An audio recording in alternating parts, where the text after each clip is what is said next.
Karen Whitfield's hand cracked across the pregnant woman's face like a gunshot. Naomi Carter's head snapped sideways, her body folded forward over her 7-month belly as she grabbed the armrest to keep from falling.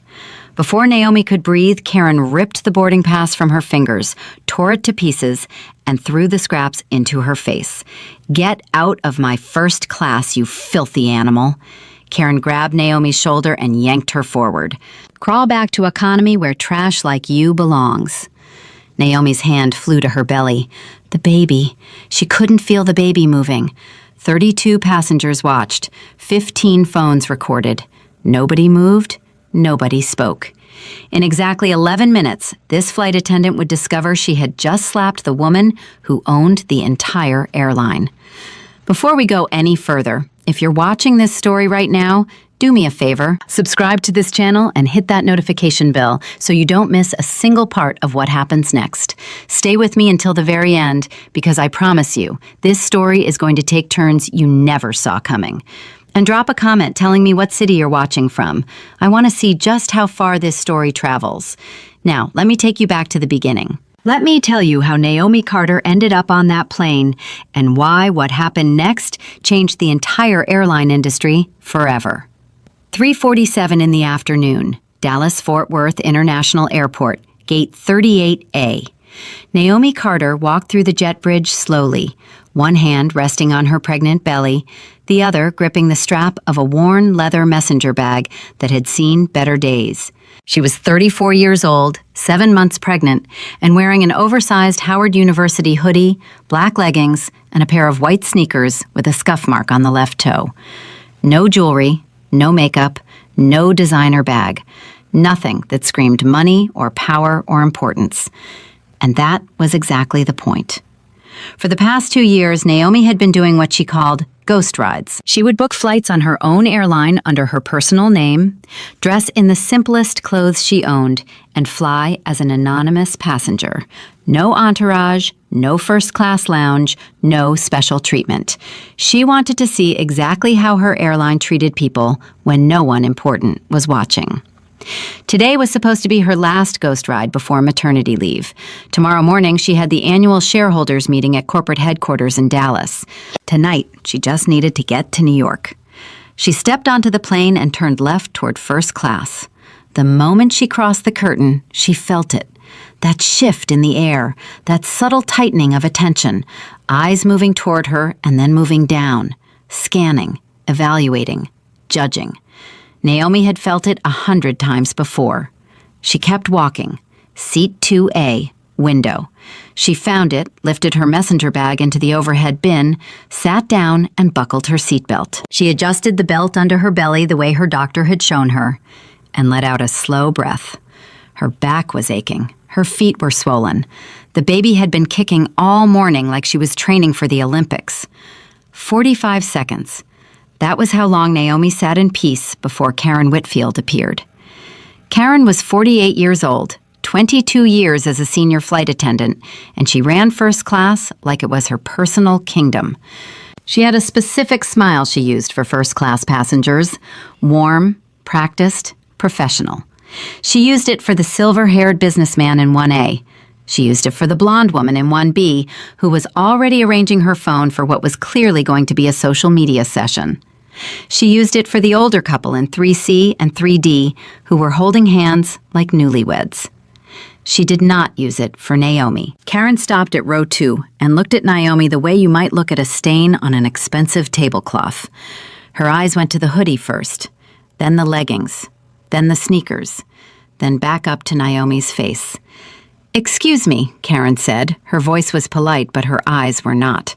"Can I see your boarding pass? This is the first-class cabin." Naomi reached into the pocket of her hoodie and pulled out her boarding pass. She held it up. Karen took it. She didn't glance at it. She studied it. She turned it over. She held it at an angle like she was checking for a watermark on a counterfeit bill. She squinted at the printed name. She looked at the seat number. She looked back at Naomi. "Where did you get this?" Karen asked. Naomi felt the baby kick. She pressed her hand against her belly gently. "At the gate, like everyone else." Karen didn't hand the boarding pass back. She held on to it. "Wait here." She walked to the front galley and picked up the intercom phone. Naomi watched her dial. She watched Karen's lips move. She watched Karen's eyes cut back toward her 3 separate times during the conversation, each time with a little more certainty, a little more conviction that she had found a problem. Naomi had seen this exact sequence play out on other ghost rides. The look, the double check, the quiet phone call. Usually, it stopped there. Usually, someone checked the manifest, confirmed the seat, and the flight attendant came back with an embarrassed half smile and a complimentary drink. Usually. Today was not usual. Karen hung up the phone and walked back toward the galley. But she didn't come to Naomi. She went to the back of the first-class cabin, where a man in a rumpled manager's uniform was checking overhead bins. Greg Dawson, 55, cabin service manager. 20 years in the airline industry, and every single one of those years had made him more certain that his instincts were never wrong. Greg had a way of standing with his hands on his hips and his chin tilted up slightly that made him look like he was always about to deliver a verdict. Karen whispered something in his ear. Greg's eyes drifted over to Naomi. He didn't even try to be subtle about it. He walked over with Karen half a step behind him, like a prosecutor bringing evidence to a judge. "Ma'am," Greg said. He didn't introduce himself, didn't offer his name or title. Just ma'am, spoken the way you'd address someone you'd already decided was guilty. "My flight attendant tells me there's a question about your seating. Can I see your boarding pass and a government-issued ID?" "Your flight attendant has my boarding pass," Naomi said. "She hasn't given it back." Greg looked at Karen. Karen held up the boarding pass. "Greg, look at this. Does this look right to you?" Greg took the boarding pass and examined it for approximately 4 seconds. "The font looks off," he said. It didn't. It was the exact same font on every boarding pass printed by every gate agent at every airport in the Prestige Atlantic system. Naomi knew this because she had personally approved the redesign 8 months ago. "The font is fine," Naomi said calmly. "That's a valid boarding pass for seat 2A. If you check the passenger manifest, you'll see my name, Naomi Carter." Greg didn't check the manifest. He didn't reach for his tablet. He didn't call the gate. Instead, he looked at Naomi's hoodie, her leggings, her sneakers, and her pregnant belly. And he made a decision based on everything except facts. "Ma'am, we see this all the time," Greg said. "People print upgraded boarding passes at home or swap seats after boarding. It's actually a federal offense. I'm going to need proof of purchase for this ticket, or I'll have to ask you to move to your actual assigned seat." "This is my actual assigned seat," Naomi said. 2A, first class. I purchased it myself." "With what credit card?" Karen asked from behind Greg. And there was something in the way she said it. Not a question, an accusation. Naomi looked at Karen for a long moment. "I'm not required to show you my credit card statement. I have a valid boarding pass and a seat assignment. That should be sufficient." "It's not sufficient," Greg said. "Not when there are clear irregularities." "What irregularities?" Greg hesitated. He couldn't name one because there weren't any. So he pivoted. "Your behavior is becoming confrontational, ma'am. I'm asking you a simple question and you're refusing to cooperate." "I'm sitting quietly in my assigned seat," Naomi said. Her voice hadn't risen above a conversational tone. "I'm 7 months pregnant. I'm not being confrontational. I'm asking you to verify my ticket through your system instead of making assumptions." The word assumptions landed like a small stone dropped into still water. Karen's face tightened. Greg's jaw clenched. Neither of them liked that word because both of them knew exactly what it implied, and neither of them wanted to face it. Karen stepped forward. She reached past Greg and snatched the boarding pass directly from his hand. "I've been doing this job for 22 years, she said, her voice rising. "I have seen every scam in the book. Fake boarding passes, stolen seat numbers, swapped tickets, and I know exactly what a fraudulent ticket looks like." She held the boarding pass up between 2 fingers like it was contaminated. "This," Karen said, "is a fake." She tore it in half. Naomi watched the 2 pieces separate. She watched Karen tear them again and again. Until the boarding pass was nothing but confetti and Karen's manicured fingers. Karen threw the pieces at Naomi's feet. They fluttered down like dying butterflies and settled on Naomi's scuffed white sneakers. "Now," Karen said, leaning forward with her hands on both armrests of Naomi's seat, putting her face uncomfortably close to Naomi's. "Get up. Go back to economy where you belong, or better yet, get off this plane entirely before I have you arrested for fraud." The first-class cabin was watching now. Every passenger, every eye. The businessman in 1A had lowered his Wall Street Journal. The older couple in row 3 were staring with a mixture of fascination and approval. The blonde woman in 1B, the one Naomi would later learn was a lifestyle influencer named Amber Sinclair, had her phone out and was already recording. Naomi didn't get up. She placed both hands on her pregnant belly, and she said 5 words that would set everything in motion. "I'm not going anywhere." Karen's face went red. Not embarrassed red, furious red. The kind of red that comes from having your authority challenged in front of an audience. The kind of red that bypasses rational thought and goes straight to something ugly and primal. "You don't tell me what you're doing on my plane," Karen hissed. "It's not your plane," Naomi said quietly. That was when Karen Whitfield slapped Naomi Carter across the face. Not a tap, not a push, an open-handed slap that cracked through the first-class cabin like a rifle shot. Naomi's head snapped to the right. Her hand flew from her belly to the armrest to steady herself. For one terrible second, she felt the world tilt, and she thought, "The baby, the baby, the baby." "That," Karen said, breathing hard, her hand still raised, "is what happens when trash doesn't know its place." Naomi slowly turned her head back to face Karen. A red handprint was blooming across her left cheek like a brand. Her eyes were watering, not from crying, from the sheer physical shock of the impact. She blinked twice. She placed her hand back on her belly. She felt the baby kick, hard, as if in protest, and the relief that flooded through her was so intense, she almost couldn't breathe. The baby was okay. The baby was moving. The baby was okay. Naomi looked at Karen with an expression that Karen completely misread. Karen saw submission. Karen saw defeat. Karen saw a woman who had been put in her place and wouldn't cause any more trouble. What Karen didn't see, what no one in that cabin saw, was that behind Naomi's quiet eyes, a clock had started ticking. Greg Dawson had watched the slap happen and done absolutely nothing to stop it. Now he pulled out his radio with the authority of a man who believed he was on the right side of every situation he'd ever been in.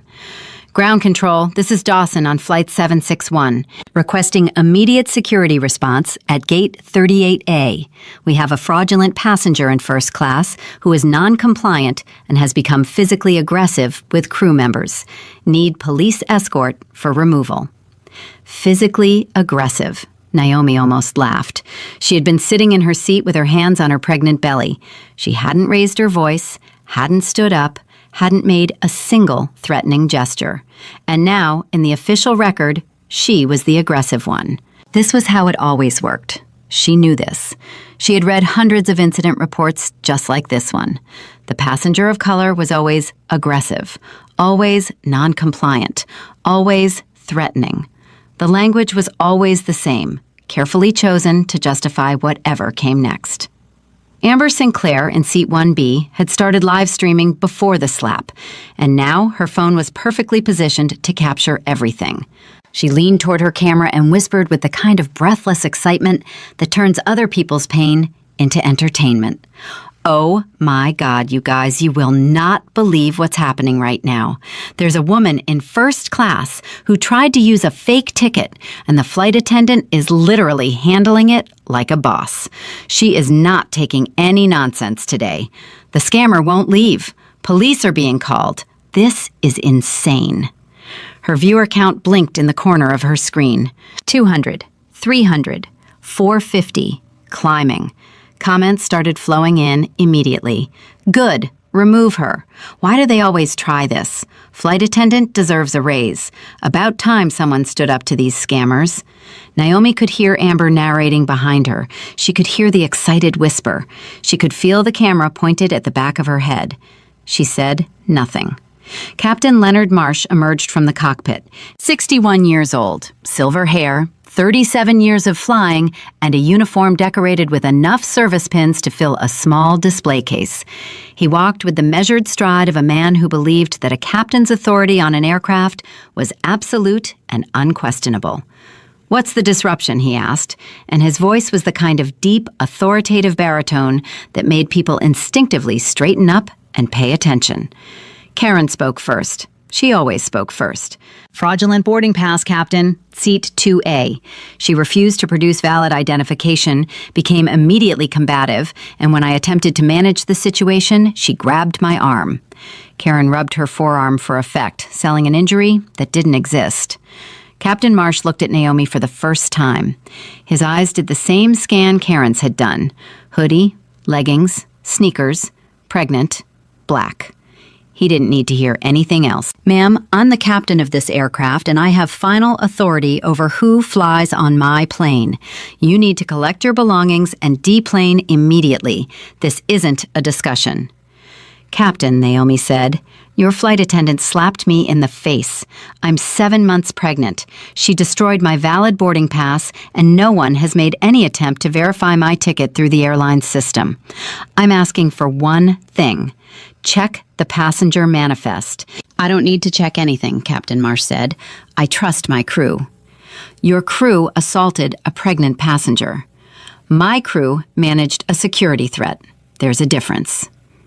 Naomi felt the baby shift inside her, a slow roll that pressed against her ribs. She breathed through it. "With respect, Captain, you arrived 30 seconds ago. You didn't witness what happened. You didn't see your flight attendant slap me. You're making a decision based on nothing but their word and my appearance." The word appearance hit the cabin like Naomi had thrown it. Several passengers shifted uncomfortably, but no one spoke up.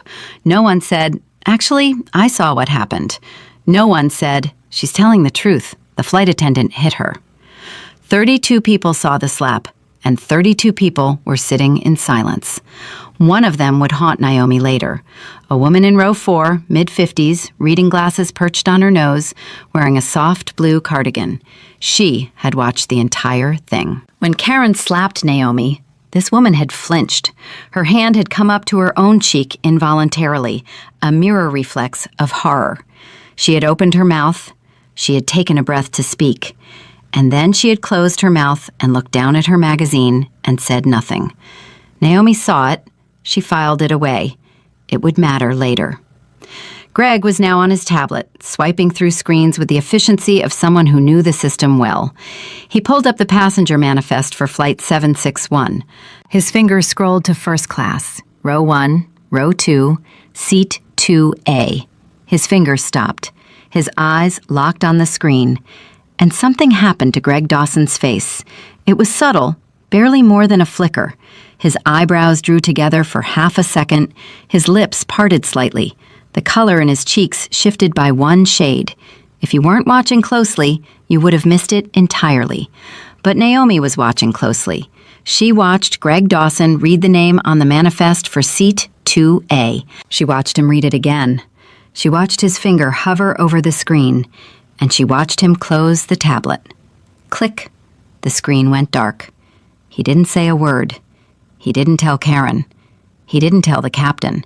He slid the tablet back into its holder on the galley wall, and he turned around, and he looked at Naomi with an expression that was no longer ignorant. It was something else now, something calculating, something afraid. He knew. Greg Dawson had just read Naomi Carter's name on the passenger manifest for seat 2A, first class, and he knew exactly who Naomi Carter was. Every employee at Prestige Atlantic knew the CEO's name. Her photo was on the corporate website, in the employee handbook, on the wall of every regional office. But photos showed a woman in a tailored suit with perfect hair and professional makeup, not a woman in a hoodie and sneakers with a scuffed messenger bag. Greg knew, and Greg made a choice. He chose to say nothing. He chose to let this continue, because admitting the truth now would mean admitting he had stood by and watched a senior flight attendant assault the CEO. It would mean admitting he had called security to arrest the owner of the airline. It would mean his career was already over, whether he spoke up or stayed silent. And somewhere in Greg Dawson's panicked brain, a desperate calculation was running. If she gets removed, if this stays off the books, if the manifest glitch story holds, maybe it goes away. Maybe she won't fight it. Maybe. It was the most catastrophic miscalculation of his life. From the galley behind the first-class cabin, another pair of eyes was watching everything. Jada Williams, 26 years old, 9 months into her career as a flight attendant. She had been assigned to this flight as a junior crew member, which meant she handled economy class and stayed out of Karen Whitfield's way. Jada had seen the slap. She was standing in the galley entrance when Karen's hand connected with Naomi's face. The sound had made Jada's stomach lurch. She had taken a step forward. One step. Her lips had parted, and the beginning of a word had formed in her throat. Hey, or stop, or wait. She never found out what word it was going to be because Karen's eyes had swept the galley in that same moment, and the look on Karen's face, the absolute righteous fury, had frozen Jada where she stood. Jada stepped back into the galley. She pressed her back against the beverage cart, and she wrapped her arms around herself, and she said nothing. She hated herself for it. She could feel the self-hatred settling into her chest like a stone. But Karen had 22 years of seniority, and Jada had 9 months and a stack of student loan payments and a mother back in Memphis who had cried with pride when Jada got this job. So Jada said nothing, and the silence ate at her like acid. But Jada saw something else, too. She was standing close enough to the galley wall to see Greg's tablet when he opened the manifest. She saw the screen. She couldn't read the name from her angle, but she saw Greg's face change. She saw him close the tablet. She saw him look at Naomi with that new expression, the one that wasn't ignorance anymore. Jada didn't know what Greg had seen on that manifest, but she knew he had seen something that mattered, and she knew he was hiding it. Officer Tony Reyes arrived at the aircraft door 4 minutes after Greg's radio call. He was 38, broad-shouldered, 12 years with airport police, and he prided himself on being professional. Behind him came his partner, Officer Daniels, and behind them came 2 uniformed TSA agents who had been nearby and followed the commotion. The arrival of 4 law enforcement officers in the first-class cabin created an immediate escalation. Passengers craned their necks. Economy-class passengers who were still boarding stopped in the aisle to stare. The atmosphere shifted from tense confrontation to something that felt like an arrest in progress. "What's the situation?" Reyes asked, his eyes sweeping the cabin with practiced efficiency. Greg stepped forward. Fraudulent boarding pass, seat 2A. Passenger became combative when confronted, assaulted a crew member, refusing to deplane. Naomi listened to Greg's summary and marveled at how completely it inverted reality. Every single fact was backward.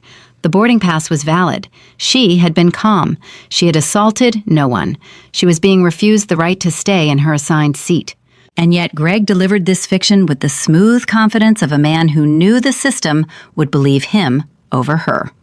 Because the system always believed them over her. "She grabbed my arm," Karen added, still rubbing the forearm that Naomi had never touched. "I've never felt so threatened by a passenger in 22 years. Officer Reyes looked at Naomi. She was sitting in her seat with her hands on her pregnant belly. She was not standing. She was not shouting. She was not making any aggressive movements of any kind. She was a visibly pregnant woman sitting quietly in a leather seat. To his credit, something flickered across Reyes's face. A hesitation, a professional instinct that said, this scene didn't quite match the description he'd been given. But then Captain Marsh stepped forward, with all the authority of 37 years and 4 stripes on his shoulders. "Officer, this is my aircraft. My senior crew has identified a security concern, and I want this passenger removed before departure. We're already running behind schedule." The captain's word carries enormous weight in aviation law. Reyes knew this. Every airport cop knew this. On an aircraft, the captain's authority is nearly absolute. If the captain says remove, you remove. "Ma'am," Reyes said, turning to Naomi, "I need you to stand up, Collect your personal belongings and come with us. We can sort this out at the gate. Officer Reyes, Naomi said, reading his name tag. I'm 7 months pregnant. I have a valid ticket for this seat. My boarding pass was destroyed by the flight attendant standing behind you. She also slapped me across the face, which I believe you can still see. Reyes looked at the red mark on Naomi's cheek. It was still visible, clearly the shape of a hand. He looked at Karen. She was resisting, Karen said immediately. I was trying to guide her out of the seat and she became violent. It was self-defense. I never left this seat, Naomi said. I have not stood up once since I sat down. How exactly did I become violent while sitting in a chair with my hands on my belly? The logic was airtight. Even Reyes could see it. But logic wasn't running this situation. Something older and uglier was running it.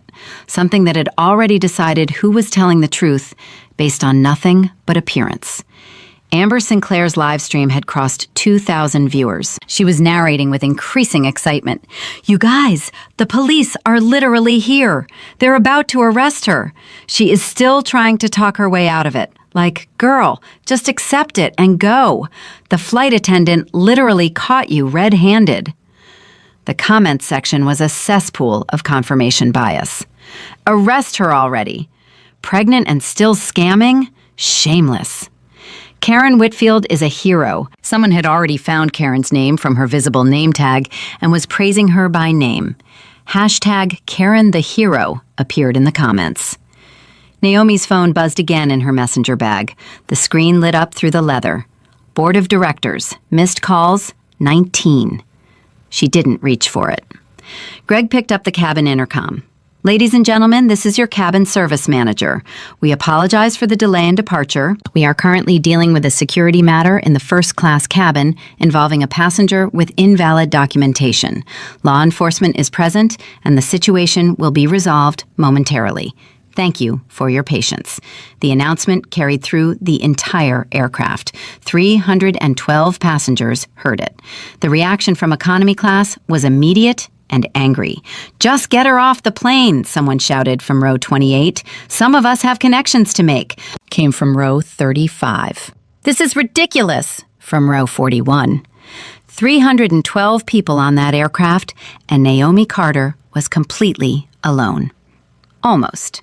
In the galley, Jada Williams was gripping the edge of the beverage cart so hard, her knuckles had gone white. She could hear everything. She could hear Karen lying. She could hear Greg supporting the lie. She could hear the passengers calling for Naomi's removal. She could hear Amber Sinclair narrating the destruction of an innocent woman's dignity for entertainment. And she could see, from her angle in the galley, Greg's tablet sitting in its holder on the wall. The tablet with the manifest. The manifest with the truth. Jada looked at the tablet. She looked at the scene unfolding in the cabin. She looked at the back of Greg's head. She didn't move. Not yet. But something was building inside her. Something that had started as a word she didn't get to say and was growing into something that wouldn't stay silent much longer. Patricia Langford's voice crackled through Greg's radio. Regional VP. She was monitoring from the operations center. Greg, social media is blowing up about Flight 761. I'm seeing a live stream with almost 3,000 viewers. What is your status? Greg pressed the radio to his mouth and angled his body away from Naomi, but she could still hear every word. Under control, Patricia. Standard fraud situation. Police are handling the removal now. Handle it fast. This kind of social media exposure is a nightmare. Get her off and get that flight in the air. Copy that. Patricia Langford hadn't asked a single question about the passenger, hadn't asked for a name, hadn't asked anyone to verify the ticket, hadn't asked why a pregnant woman was being removed from a plane. She had heard fraud and social media, and her only concern was making it go away before it cost the airline money. Officer Reyes unclipped his handcuffs from his belt. It was a practiced motion, almost unconscious, but the metallic sound they made as they opened was unmistakable. Every person in the first-class cabin heard it. Ma'am, this is your final opportunity to come voluntarily. If you refuse, I will have to place you in handcuffs and escort you off this aircraft. You could face charges for trespassing and disorderly conduct. Naomi Carter looked at the handcuffs. She looked at Officer Reyes. She looked at Karen Whitfield's triumphant face and Greg Dawson's carefully neutral expression and Captain Marsh's impatient scowl. She looked at Amber Sinclair's phone, recording everything for an audience that wanted to see her dragged away. She looked at the passengers who had watched her get slapped and done nothing. Then she looked down at her belly. She felt the baby move, a soft kick against her palm, a tiny foot pressing against the wall of the world as if to say, "I'm here, Mama. I'm right here." Naomi pressed her hand gently against the kick, and she said, "Officer Reyes, I'll make you a deal. Before you put those handcuffs on a 7 months pregnant woman in front of 3,000 live stream viewers and every phone camera in this cabin, let me reach into my bag and show you one thing. Just one. And if it doesn't change your mind, I'll walk off this plane without another word." Karen lunged forward. "Don't let her reach in that bag. She could have anything in there. She's trying to stall." Greg nodded rapidly. "She's been reaching for that bag all along. Could be a weapon." But Officer Reyes hesitated because he was looking at Naomi's face, and something about it didn't fit. She wasn't scared. She wasn't desperate. She wasn't acting like someone who had been caught. She was acting like someone who was waiting, and that, more than anything, made Tony Reyes pause. "Slowly," he said. "One hand, and I need to see everything as it comes out." Naomi nodded. She reached into her messenger bag with her left hand, her right still resting on her belly. Her fingers found the worn leather portfolio she had carried with her for 3 years, through boardrooms and shareholder meetings and congressional testimonies and quiet flights just like this one. She pulled it out slowly and held it in front of her. And somewhere on Amber Sinclair's live stream, the viewer count ticked past 5,000 as the world leaned in to watch what happened next. 3:58 p.m., departure in 17 minutes. Naomi's fingers had barely touched the zipper of the leather portfolio when Karen Whitfield lunged forward and knocked it out of her hand. The portfolio hit the cabin floor and slid under the seat in front of her. Documents spilled across the carpet, fanning out like a deck of scattered cards. A laminated badge skidded face down beneath Greg Dawson's shoe. "I said, don't let her reach into that bag," Karen shouted, turning to Officer Reyes with wild eyes. "She could have pulled anything out of there, a knife, pepper spray, anything. I just saved your life." Naomi stared at her documents on the floor. 3 years of her life in that portfolio, every credential she carried. And now it was scattered under the feet of the woman who had slapped her. "Pick those up," Naomi said. Her voice was low and quiet, and carried a weight that made Amber Sinclair's live stream chat briefly go still. Karen laughed. "Excuse me? You knocked my belongings to the floor. Pick them up." "I'm not picking up anything for you, sweetheart. You should be grateful I don't have you in zip ties already."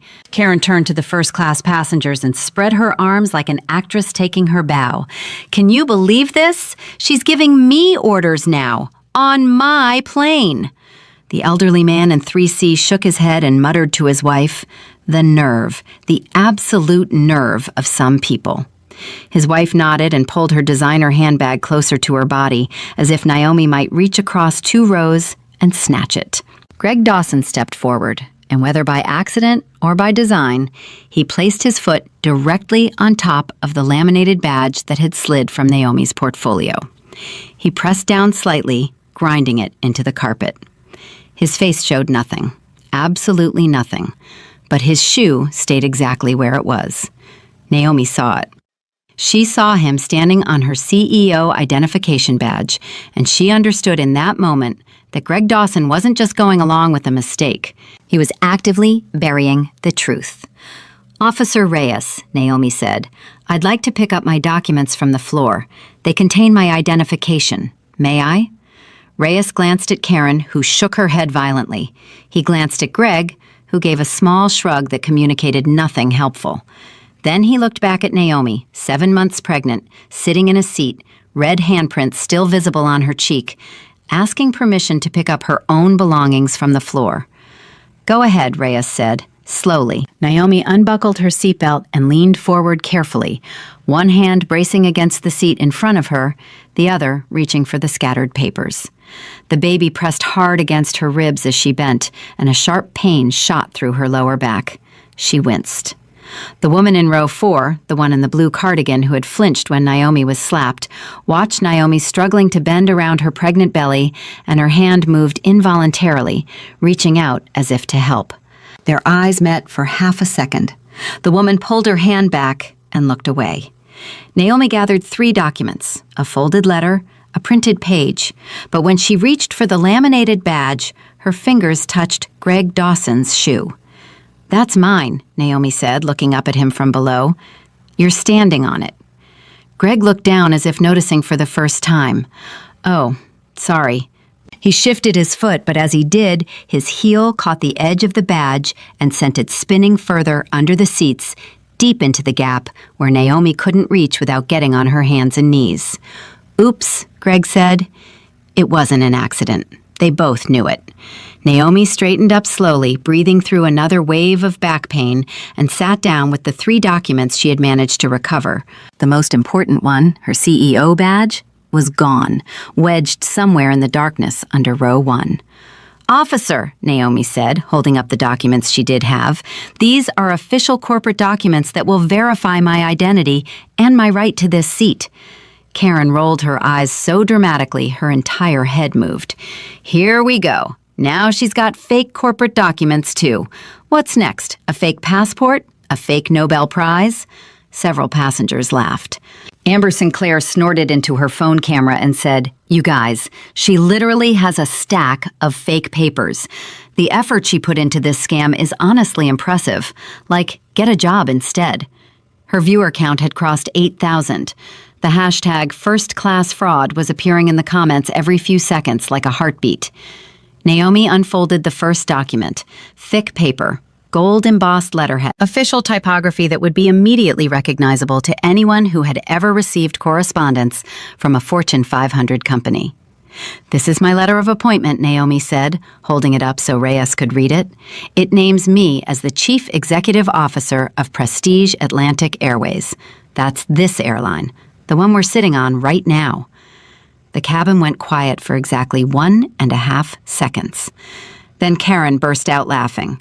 Not a polite laugh, not a nervous laugh, a full, doubled-over, tears-in-her-eyes laugh that she played up for maximum humiliation. She turned to the passengers with both hands pressed against her cheeks in mock amazement. "Did you all hear that? She's the CEO! She's the CEO of the airline!" Karen clapped her hands together like she'd just heard the funniest joke of her entire life. "Oh, honey. Oh, sweetheart. That is the best one I've heard in 22 years. You win. You actually win the award for most creative scammer I've ever encountered." Captain Marsh crossed his arms. "Ma'am, impersonating a corporate officer is a federal offense. You've just added another charge to your growing list." "I'm not impersonating anyone," Naomi said. "Read the letter." Reyes took the document from Naomi's hand. He looked at it. He wasn't a corporate document expert, but he could read. The letterhead said Prestige Atlantic Airways. The text appointed Naomi Carter as Chief Executive Officer. It was signed by David Chen, chairman of the board. It was dated. It was notarized. It had a corporate seal embossed into the paper that you could feel with your fingertip. Reyes read it twice. Something shifted in his face. "Dawson," Reyes said, turning to Greg, "can you verify this through your system?" Greg's left eyelid twitched. Just once. "Officer, anyone with a color printer and 10 minutes can make a document like that. You can buy fake corporate seals online for $15. This is clearly part of a sophisticated fraud operation." "It's notarized," Reyes said. "Fake notary stamps are even cheaper," Greg replied without missing a beat. Naomi pulled out the second document, a printed page showing her stock ownership records filed with the Securities and Exchange Commission. "This is a public SEC filing. You can verify it right now on your phone. Google Naomi Carter Prestige Atlantic SEC filing. It'll come up in 2 seconds. Karen snatched the page from Naomi's hand before Reyes could take it. She glanced at it, crumpled it into a ball, and threw it on the floor. "Fake! Fake!" Everything about you is fake. Your ticket was fake, your documents are fake, your little CEO costume is fake. The only real thing about you is that you're a thief who got caught. You just destroyed a printed copy of a federal securities filing, Naomi said. I destroyed garbage. That's what sanitation workers do. And right now, you're the garbage I'm taking out. 4:03 p.m., departure in 12 minutes. Naomi's phone was vibrating so persistently in her messenger bag that several nearby passengers could hear the continuous buzzing. She didn't reach for it. She kept her eyes on Officer Reyes because she could see the crack forming in his certainty. It was small, but it was there. He had read that appointment letter, and something in his gut was telling him to slow down. Dawson, Reyes said again, more firmly this time. Pull up the passenger manifest and verify the name on seat 2A. Greg's jaw tightened. The system's been glitching all day. I already tried to access the manifest, and it wouldn't load properly. Try again. Officer, with all due respect, we're 12 minutes from departure, and I have a captain, a 22-year veteran flight attendant, and a regional VP all confirming this passenger is fraudulent. I don't think we need a computer to tell us what's obvious. That word again. Obvious. As if the truth was something you could see just by looking at someone's clothes. From the galley, Jada Williams was watching Greg lie about the manifest, and her stomach was turning over itself. She had seen the screen. She had seen Greg read it and close it. She knew the system wasn't glitching because she had used the same tablet 20 minutes ago to check meal counts, and it had worked perfectly. Jada's hands were shaking. She pressed them flat against her thighs and tried to breathe. Every second she stayed silent, she became more complicit in what was happening. She knew this. She could feel the weight of it pressing down on her chest like a physical thing. But Karen Whitfield had been her supervisor for 9 months, and in those 9 months, Jada had watched Karen reduce 3 junior attendants to tears, get 1 fired for pushing back on a seating decision, and systematically make life miserable for anyone who challenged her authority. Karen had friends in HR. Karen had friends in management. Karen had 22 years of institutional power built up like armor.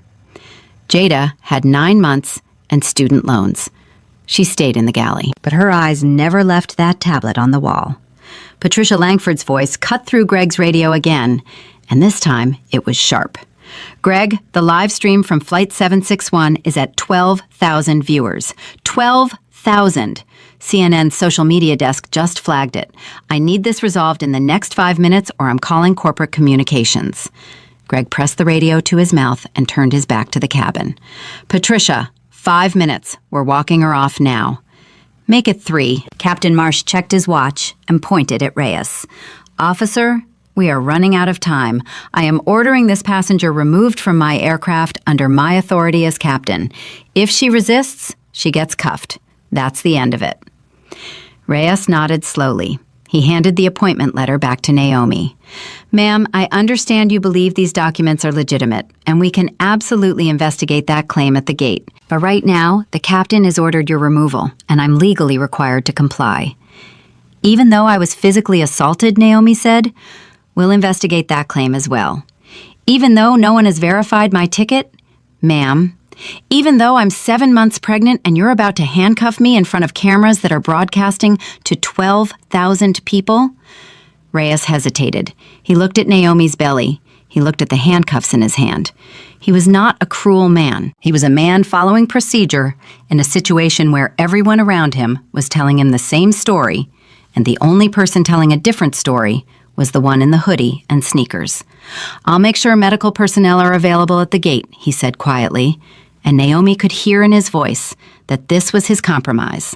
This was his way of not being completely heartless while still doing what the system required him to do.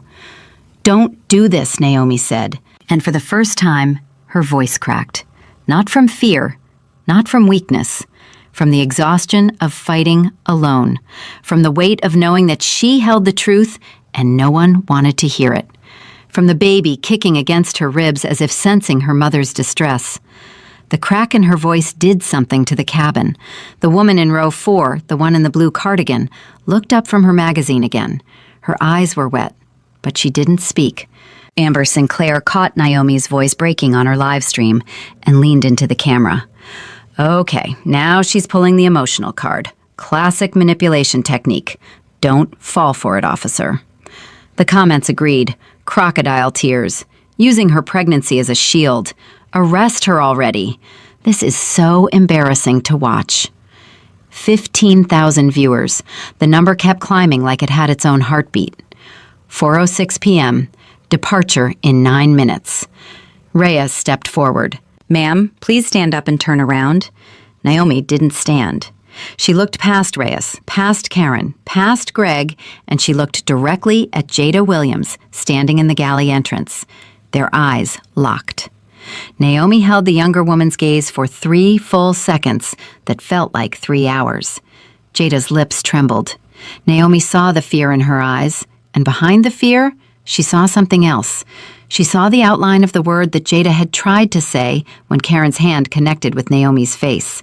The word that had been swallowed by silence.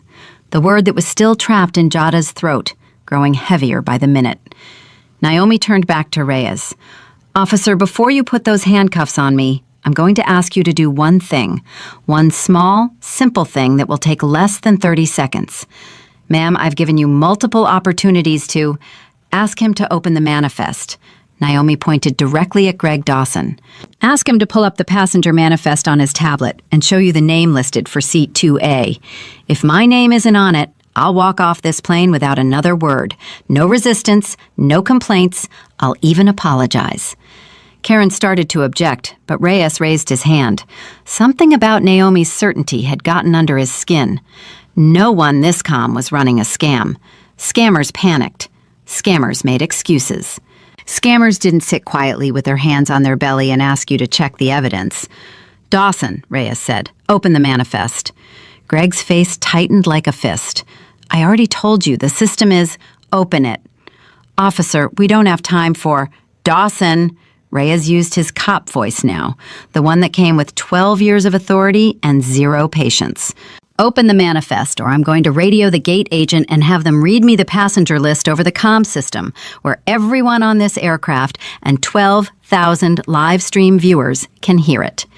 The color drained from Greg Dawson's face so fast, it looked like someone had pulled a plug. His eyes darted to Karen, who was watching him with the first faint flicker of uncertainty she had shown all day. His eyes darted to Captain Marsh, who was frowning. His eyes darted to the galley where Jada Williams was staring at him with an expression he couldn't quite read. His eyes darted everywhere except at Naomi, because he already knew what was on that manifest, and he had known for 10 minutes. And every second of those 10 minutes was now a rope tightening around his career. Fine, Greg said. He pulled the tablet from its holder with hands that weren't quite steady. He swiped the screen. He tapped the manifest application. He scrolled to first class. His finger stopped at row 2. Read it out loud, Reyes said. Greg's mouth opened, closed, opened again. No sound came out. Dawson, read it. Seat 2A, Greg said, and his voice sounded like it was coming from the bottom of a well. Carter, Naomi, first class, confirmed. The 5 words dropped into the cabin like stones into deep water. Karen Whitfield's triumphant expression didn't change at first. It took a full 3 seconds for the meaning to reach her brain. And when it did, the transformation was visible. Her smile didn't fade gradually. It collapsed, like a building imploding. One moment it was there, the next it was rubble. That doesn't prove she's the CEO, Karen said quickly, her voice climbing. It just means someone named Naomi Carter has a ticket. It could be a stolen identity. It could be a coincidence. Naomi Carter is a common name. Is it? Naomi asked quietly. Captain Marsh grabbed the tablet from Greg's hands and stared at the screen. He scrolled through the booking details. His fingers stopped on a field that Greg had carefully avoided reading out loud. Booking category, executive. Internal code, CEO-PA-001. Notation, do not upgrade, do not reroute, do not publicize. Marsh's decorated chest rose and fell with a breath that seemed to drain all the authority from his body. He looked at the booking code. He looked at Naomi. He looked at the booking code again. What does CEO-PA-001 mean? Reyes asked, reading over the captain's shoulder. Nobody answered. Nobody had to. Amber Sinclair was still streaming, still narrating, but her voice had shifted. She could feel the energy in the cabin changing. Okay, so, it looks like her name actually is on the manifest, but that still doesn't mean she's the CEO or whatever. Like, anyone can have a name, right? The comments were fracturing. Some still demanded Naomi's removal. Others were going quiet. A few were starting to type things like, wait, and something's wrong, and why does the booking say CEO? 18,000 viewers. And the ground was starting to shift beneath every person who had spent the last 20 minutes certain they were watching justice being served. Patricia Langford's voice exploded through Greg's radio so loud that half the cabin could hear it without the speaker. Greg, answer me right now. I just got off the phone with corporate legal. They're asking me if there's a passenger named Naomi Carter on Flight 761. They're asking me if our crew has been interacting with her. Greg, tell me you didn't. Tell me you did not do what I think you did. Greg fumbled with the radio. His hands were slick with sweat. He tried to turn down the volume but pressed the wrong button, and Patricia's next words broadcast through the cabin at full volume.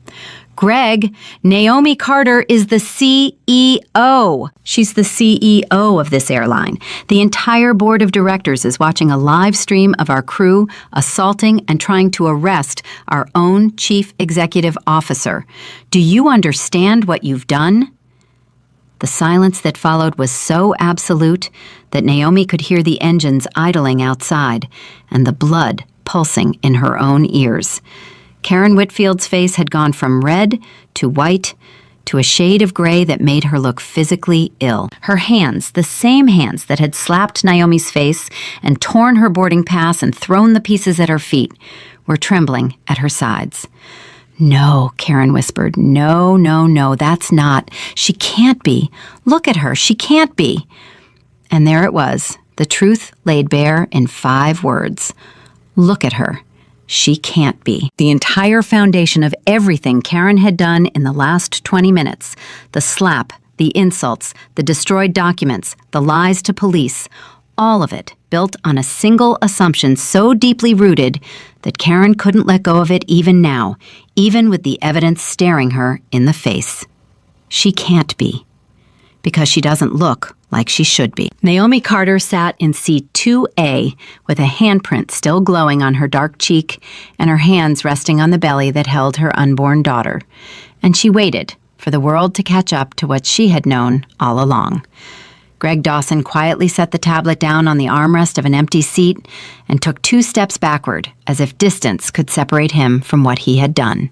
His face was the face of a man watching his entire life collapse in real time and knowing he had pulled the trigger himself when he closed that manifest 10 minutes ago. Captain Marsh slowly removed his captain's hat and held it at his side. In 37 years of flying, he had never felt his uniform weigh this much.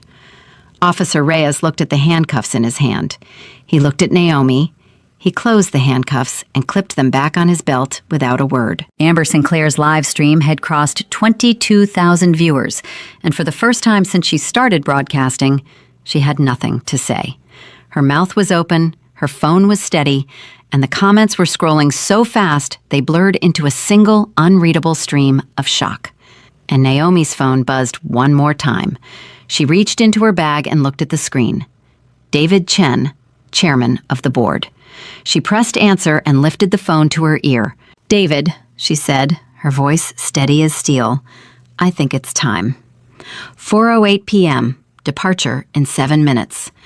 "David," Naomi said into the phone, her voice cutting through the silence like a blade through silk, "I think it's time." David Chen's voice came through the speaker, clear and hard and shaking with barely contained fury. "Naomi, the entire executive board is watching this live stream. Every single member. We've been watching for the last 14 minutes. Are you physically safe? Is the baby okay? I was slapped in the face, David, hard enough to leave a mark that's still visible 20 minutes later. I was called an animal. I was called trash. My boarding pass was destroyed. My corporate documents were thrown on the floor and stepped on. I was nearly handcuffed and arrested in front of 300 passengers and 22,000 live stream viewers. I'm 7 months pregnant, and my back is in agony from being shoved against a seat. So no, David, the baby and I are not having our best day. Every word landed in the cabin like a hammer on glass. Karen Whitfield flinched with each sentence, as if being struck by the same hand she had used on Naomi. Greg Dawson had backed himself against the galley wall and was staring at the floor with the fixed gaze of a man counting the seconds until his world ended. Captain Marsh stood motionless, with his captain's hat still in his hand, his decorated chest barely moving, because he seemed to have forgotten how to breathe. David Chen's voice hardened into something Naomi had only heard twice before, both times right before he fired someone. Naomi, whatever you decide to do next, the full authority of this board is behind you. Legal is already on standby. Media relations is monitoring every platform. You have our complete support. Thank you, David. Stay on the line. I want the board to hear everything. Naomi lowered the phone, but kept the call connected on speaker. She placed it on the armrest of seat 2A where everyone could hear it, and she stood up. Slowly. One hand bracing on the seat back, the other cradling her belly. The baby shifted as Naomi rose, pressing hard against her ribs, and Naomi breathed through the discomfort with the practiced patience of a woman who had spent 7 months learning how to carry weight. She stood in the aisle of the first-class cabin, and she looked at Karen Whitfield. 22 years, Naomi said. You told me you've been doing this job for 22 years. How many passengers have you treated like this in 22 years, Karen? Karen's mouth opened, but the only sound that came out was a wet, broken gasp. She shook her head frantically. I didn't know. Ms. Henderson, I swear to God, I didn't know who you were. If I had known... Carter, Naomi corrected. My name is Carter. And that's exactly the problem, Karen. You're telling me that if you had known I was the CEO, you wouldn't have slapped me. You wouldn't have torn my boarding pass. You wouldn't have called me an animal. You wouldn't have thrown paper in my face and told me to crawl back to economy. I made a mistake, Karen whispered. No, if you had spilled coffee on me, that would be a mistake. What you did was deliberate.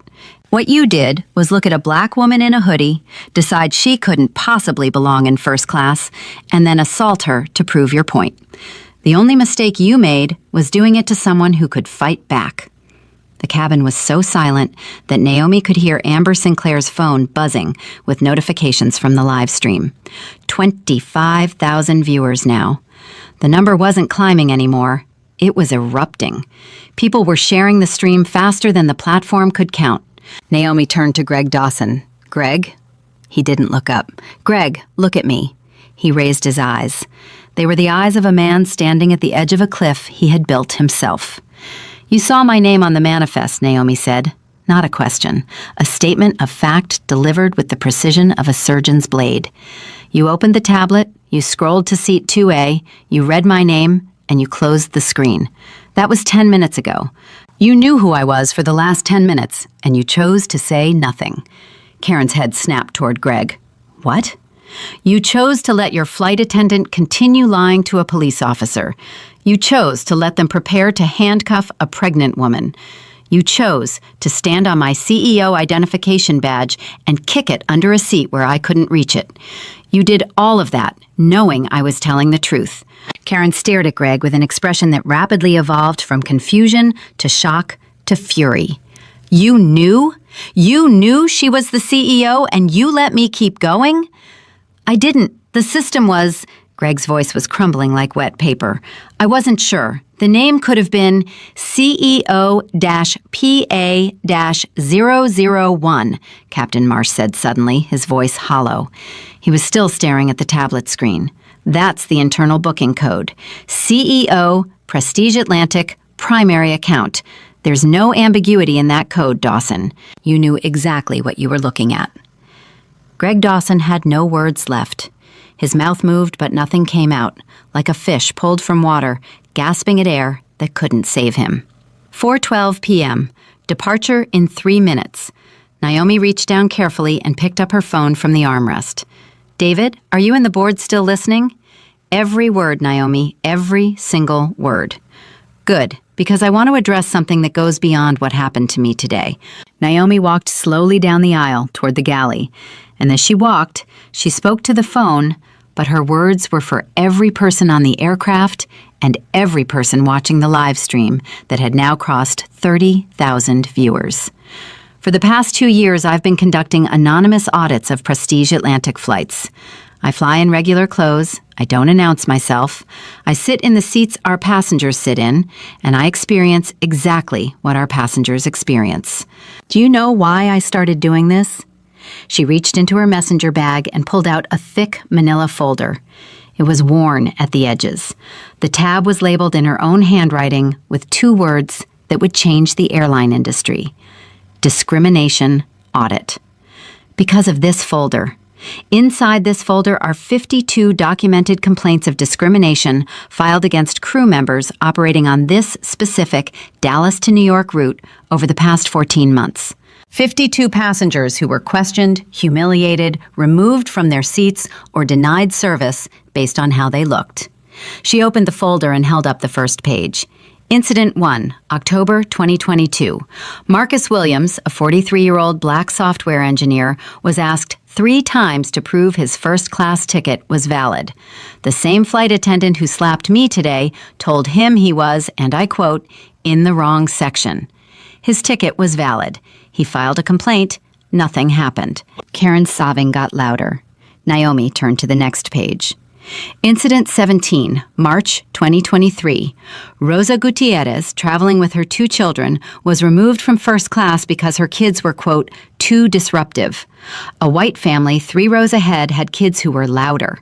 They were offered coloring books and extra snacks. Rosa was escorted off the plane. She missed her mother's funeral. The woman in the blue cardigan in row 4 pressed her hand over her mouth. Incident 31, July 2023. Ahmed Hassan, a 71-year-old retired professor, was denied meal service during his flight because a crew member told him the chicken option wasn't halal and they couldn't accommodate special requests. There was no special request. He just wanted the chicken. Naomi closed the folder. 52 incidents. Same route, same crew rotation, the same names appearing again and again in the complaint files. Karen Whitfield, Greg Dawson, Captain Leonard Marsh. Captain Marsh's decorated uniform suddenly looked like a costume. The pins and stripes and service awards that had given him automatic authority for 37 years now hung on him like evidence. I came here today to observe, Naomi said. I was going to ride this flight anonymously, document what I saw, and present my findings to the board at tomorrow's shareholders meeting. I didn't plan for this. I didn't plan to become victim number 53. She looked down at the handprint on her cheek that was now fading from red to a deep, bruised purple. But I think this might matter more than any report I could have written. Amber Sinclair's live stream hit 35,000 viewers. The comments had undergone a complete transformation. The people who had typed "arrest her" and "drag her out" 20 minutes ago were now typing nothing at all. The new comments were pouring in from fresh viewers who were arriving to a story already in progress. I just got here. What happened? She's the CEO? That flight attendant slapped her? This is the most insane thing I've ever watched. Is this real? Someone tell me this is real. Naomi turned to face the live stream camera directly. Amber Sinclair flinched, but kept her phone steady because she knew, in the way all content creators know, that this was the most important thing she would ever broadcast. My name is Naomi Carter. I am the Chief Executive Officer of Prestige Atlantic Airways. I own 15% of this company's stock, making me the largest individual shareholder. I am 34 years old. I am black.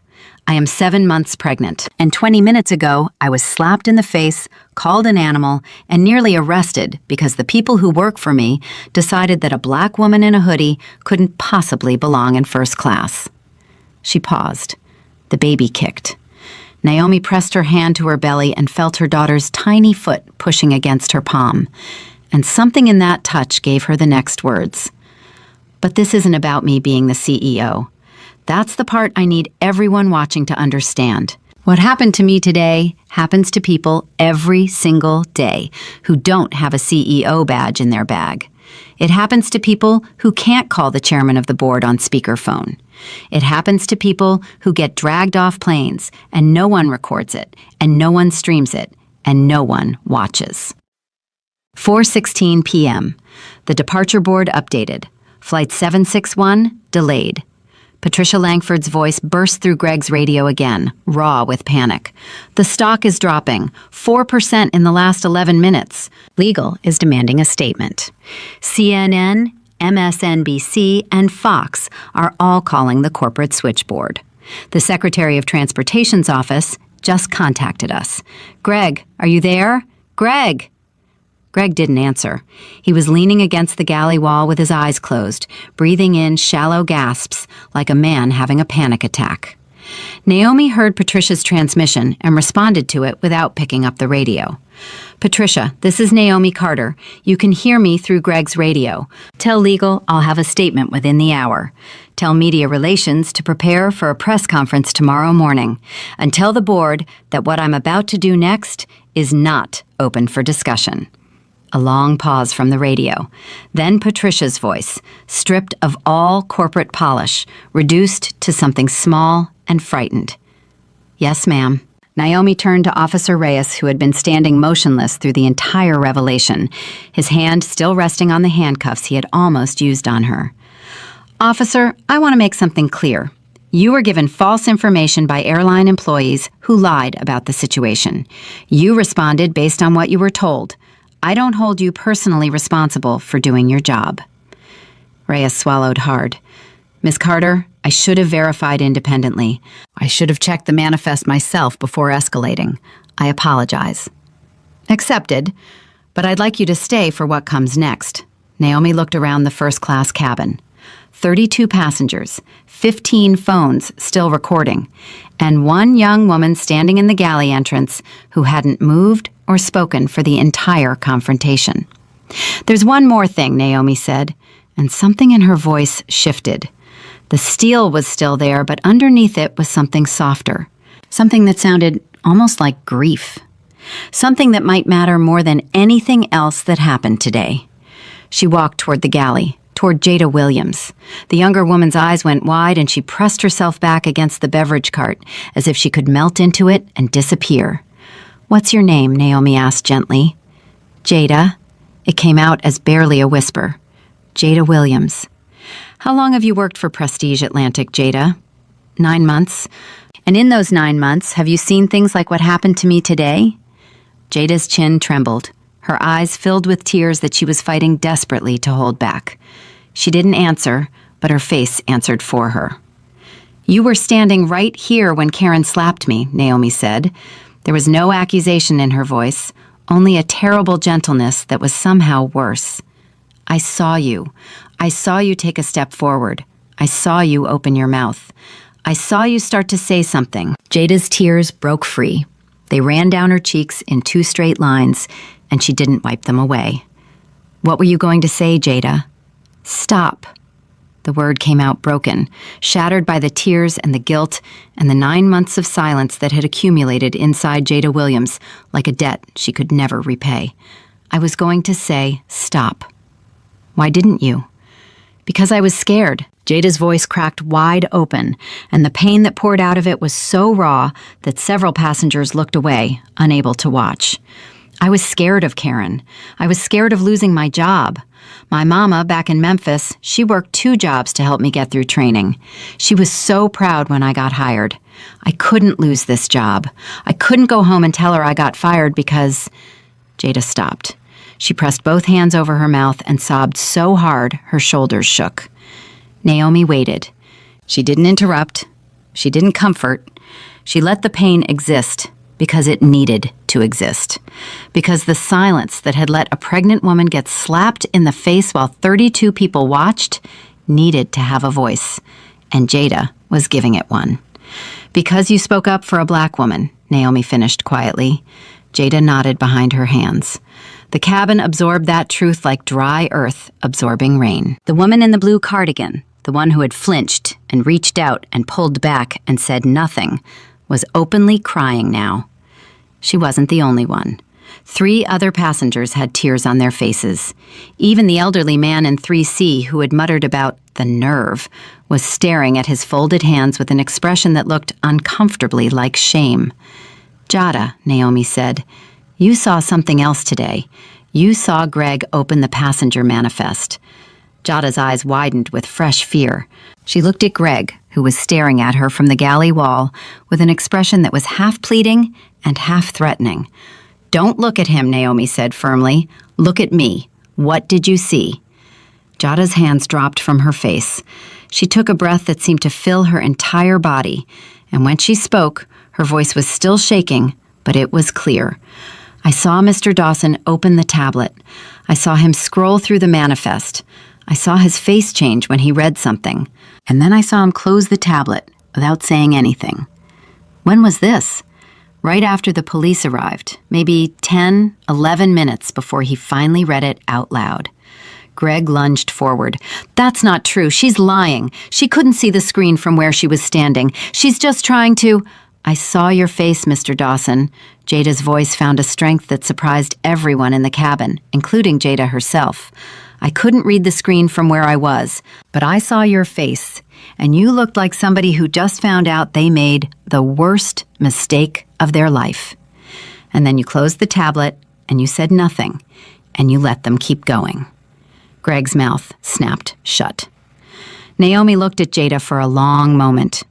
"You were scared to speak up. I understand that. I understand the pressure, the power dynamics, the fear of retaliation. But Jada, you spoke up now. Just now, in front of 35,000 people, you told the truth. And that took more courage than anything else that's happened on this plane today." Jada wiped her face with both hands and straightened her spine by 1 visible inch. She was still trembling, but she was standing, and she was looking Naomi in the eye, and she wasn't backing down.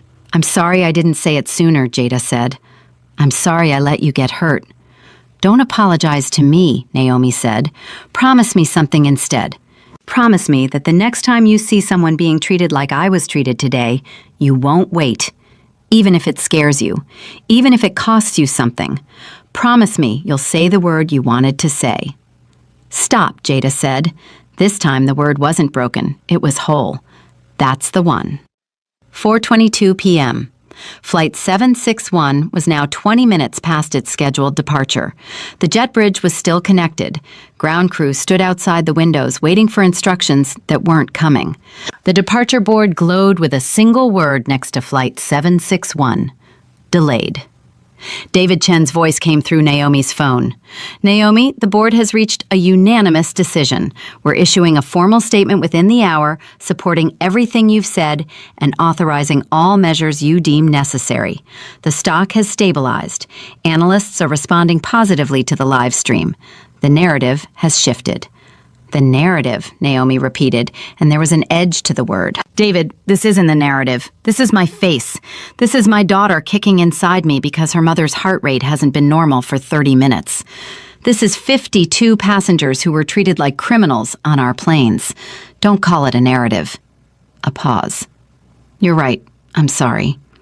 Naomi ended the call and slid the phone into her pocket. She looked at Karen, who had collapsed into an empty seat and was staring at the ceiling with swollen, red eyes. She looked at Greg, who was gripping the galley counter with both hands as if the plane was already in turbulence. She looked at Captain Marsh, who was holding his captain's hat against his chest like a man at a funeral. "Here's what's going to happen," Naomi said, and her voice carried the authority of a woman who had built a career by turning chaos into clarity. "And I want every person in this cabin, every person on this live stream, and every member of my board to listen carefully, because I'm only going to say this once." She pressed her hand against her belly. The baby was still, resting now after all the kicking and shifting and pressing, resting inside her mother the way children rest when they know they're safe, even when the world outside is on fire. 40,000 people leaned in. The cabin held its breath, and Naomi Carter began to speak. "Karen Whitfield," Naomi said, and Karen's body jerked in the seat like she'd been shocked. "Stand up. Karen didn't move. Her hands were gripping the armrests of the empty seat she had collapsed into, her knuckles bone white, her mascara-streaked face frozen in a mask of pure terror. I said, "Stand up." Karen stood. Her legs were shaking so badly that she had to brace one hand against the overhead bin. She looked at Naomi, and what Naomi saw in her eyes was something she had seen in boardrooms 100 times before. The desperate, scrambling calculation of someone searching for any escape route that might still exist. "Ms. Carter," Karen began, and her voice was a thin, cracking thing that bore no resemblance to the voice that had called Naomi an animal 25 minutes ago. "Please, I have 2 children. My daughter is 15, my son is 12. I'm a single mother. Their father left 6 years ago, and I've been carrying everything alone. This job is the only thing between my kids and Karen." Naomi's voice was quiet, but it stopped Karen's words like a wall. "I'm going to ask you a question, and I need you to answer it honestly. Not for me, not for the 40,000 people watching right now. For yourself." Karen nodded, tears streaming. "If I had walked onto this plane today wearing a Chanel suit and Louboutin heels and carrying a Louis Vuitton bag, would you have asked to see my boarding pass?" Karen's mouth opened, closed, opened again. The answer was written across her face in letters visible from the back of the cabin, but her mouth couldn't form the word because saying it out loud would mean admitting something about herself that she had spent 22 years refusing to see. "Answer me, Karen." "No," Karen whispered. "I probably wouldn't have." "And if a white woman had walked on in the same hoodie and sneakers I'm wearing, would you have asked her?" The silence stretched. Amber Sinclair's live stream captured every second of it. 42,000 people watched Karen Whitfield stand in the aisle of a first-class cabin and fight a war inside her own head. I don't think I would have," Karen said, and saying it broke something inside her that made a sound only she could hear. "That's where it starts," Naomi said. "Not with a slap, not with tearing up a boarding pass. It starts with the decision you make in half a second when someone walks through that curtain. The decision about who belongs and who doesn't. Everything else, the insults, the fake fraud report, the assault, all of it grows from that one half-second decision that you don't even realize you're making." 4:25 p.m. Flight 761, delayed. 43 minutes past scheduled departure. Naomi turned to face all 3 crew members. Karen, standing in the aisle, trembling. Greg, pressed against the galley wall, gray-faced. Captain Marsh, still holding his hat against his chest, like it was the only thing keeping his heart from falling out. "I've made my decisions about each of you," Naomi said, "and I want to be clear that these decisions were not made in anger. I've had 25 minutes to be angry, and I've spent those 25 minutes being something more useful than angry. I've been watching, listening, learning exactly who each of you is when the pressure is on." She looked at Greg first. "Greg Dawson, you are terminated from Prestige Atlantic Airways effective immediately. Not suspended, not demoted, terminated for cause." Greg's head snapped up. "Ms. Carter, please. Karen's the one who—" "Karen hit me out of ignorance and prejudice. What you did was worse. You had the truth in your hands. You read my name on that manifest. You saw the CEO booking code, and you made a conscious, deliberate choice to hide it. You stood on my identification badge. You kicked it under a seat. You lied to a police officer about the system glitching. You let them prepare to handcuff a pregnant woman, knowing the entire time that she was innocent." Naomi stepped closer to Greg and lowered her voice, but the cabin was so quiet that everyone heard every word. "Karen acted on bias. You acted on cowardice.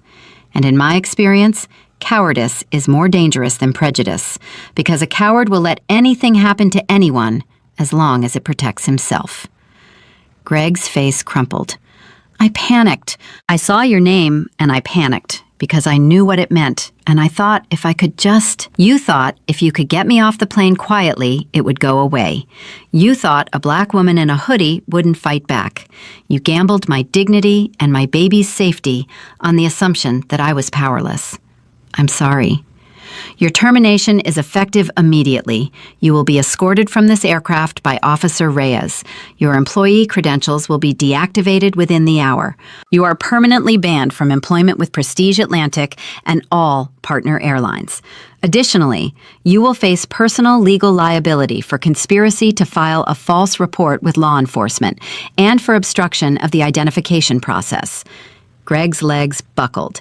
He grabbed the galley counter to keep from falling. I have a mortgage. I have kids in college. You can't just... You had a mortgage and kids in college 10 minutes ago when you decided to hide the truth. You should have thought about them then. Greg Dawson had nothing left. He stood in the galley of an airplane he would never work on again, surrounded by the wreckage of choices he couldn't undo, and he wept without sound. Officer Reyes stepped forward. Mr. Dawson, if you'll come with me. Greg looked at Karen. He looked at Captain Marsh. Neither of them looked back. He was already gone in their eyes. Already the one who would take the most blame because he was the one who had known and said nothing. Reyes walked Greg Dawson down the aisle of the first-class cabin. Every passenger watched. Every phone recorded. Amber Sinclair's camera followed him from the moment he stepped into the aisle until he disappeared through the aircraft door. His footsteps on the jet bridge were the loneliest sound in the world. 4:29 p.m. Naomi turned to Captain Marsh. Leonard, he flinched at the use of his first name. In 37 years, no one had called him Leonard on his own aircraft. He was Captain Marsh. Captain. Always Captain. You've been flying for 37 years, Naomi said. I know your record. 214 commendations, 0 safety incidents. You were awarded the FAA's Distinguished Service Medal in 2019. You've flown presidents and diplomats and heads of state. Marsh said nothing. His fingers were crushing the brim of his captain's hat. And in all of those 37 years, with all of those commendations and all of that experience, you walked out of your cockpit today and you didn't ask a single question. You didn't look at the manifest. You didn't ask to see the boarding pass before it was destroyed. You didn't ask anyone to verify anything. You heard your crew say fraud, and you saw a black woman in a hoodie and you said, remove her. That was the full extent of your investigation. 2 seconds, 1 glance, decision made. I trusted my crew, Marsh said, and his voice was the voice of a man repeating a defense he already knew was insufficient. A captain trusts, a captain verifies, a captain investigates, a captain does not rubber stamp discrimination because it's faster than asking questions. You turned your rank into a weapon today, Leonard. You pointed at me and said, remove her, with the same authority you'd use to call a go-around at 30,000 feet. But this wasn't a go-around. This was a human being. Marsh closed his eyes. When he opened them, they were wet. What happens to me? You're stripped of your senior captain status effective today. Your pay grade is reduced by 40%. You are grounded from all flights, domestic and international, until you complete a full psychological evaluation and 200 hours of bias and de-escalation training. If and when you're cleared to fly again, you'll start on regional routes, short haul, no first-class service. You'll earn your way back, 1 flight at a time. That could take years, Marsh said quietly. You had 37 years to learn how to treat people with dignity, and you didn't. I think a few more years of learning is exactly what you need. Marsh nodded slowly. He didn't argue. He didn't plead. Whatever else could be said about Leonard Marsh, he understood consequences. He placed his captain's hat on the nearest seat, and the gesture had the finality of a soldier laying down his weapon. I'll need your wings, too, Naomi said. Marsh's hand went to his chest. His fingers touched the gold wings pinned above his service medals. The wings he'd received on his first day as a captain, 37 years ago, in a ceremony his father had attended. His father, also a pilot, had cried. Marsh unpinned the wings. His fingers shook as he did it, and the tiny metal backing fell to the floor with a sound too small for anyone else to hear. But Marsh heard it. He held the wings out to Naomi. You'll get them back, Naomi said, when you've earned them again. Marsh nodded once, turned, and walked back toward the cockpit. He didn't look at anyone. He closed the cockpit door behind him, and the click of the latch was the period at the end of a 37-year sentence. 4:33 p.m., 48 minutes past departure, 45,000 live stream viewers. Naomi turned to Karen Whitfield. Karen was still standing in the aisle, swaying slightly, her face swollen and streaked with tears and ruined makeup. She looked like a woman who had been through a hurricane and was standing in the wreckage trying to figure out which pieces of her life were still intact. Karen, you committed a federal crime today. You physically assaulted a passenger. You destroyed valid travel documents. You filed a false report with law enforcement. Under federal law, each of those charges carries potential prison time. Karen let out a sound that wasn't quite a word and wasn't quite a sob. It was the sound of a human being confronting the possibility that their children might visit them behind glass. I am not going to press criminal charges. Karen's head snapped up. Disbelief flooded her face so fast it looked like she'd been slapped again, this time by something she didn't expect. Don't misunderstand, Naomi said quickly. I'm not doing this for you. I'm doing this because I don't believe that putting you in prison helps the 52 passengers you've mistreated. And I don't believe your children should pay for your choices with a mother behind bars. Karen crumbled. Her knees gave out and she sank into the nearest seat, pressing both hands over her face, her shoulders heaving with the force of her crying. Thank you, she gasped between sobs. Oh, God, thank you. I don't deserve... You're right, you don't. And my mercy comes with conditions. Naomi waited until Karen's sobs subsided enough for her to hear. You are suspended without pay for 6 months. During that suspension, you will complete 300 hours of diversity and bias training. Not online modules, not watching videos, real training. In-person sessions with civil rights educators and community leaders. Karen nodded frantically through her tears. Yes, anything. I'm not finished.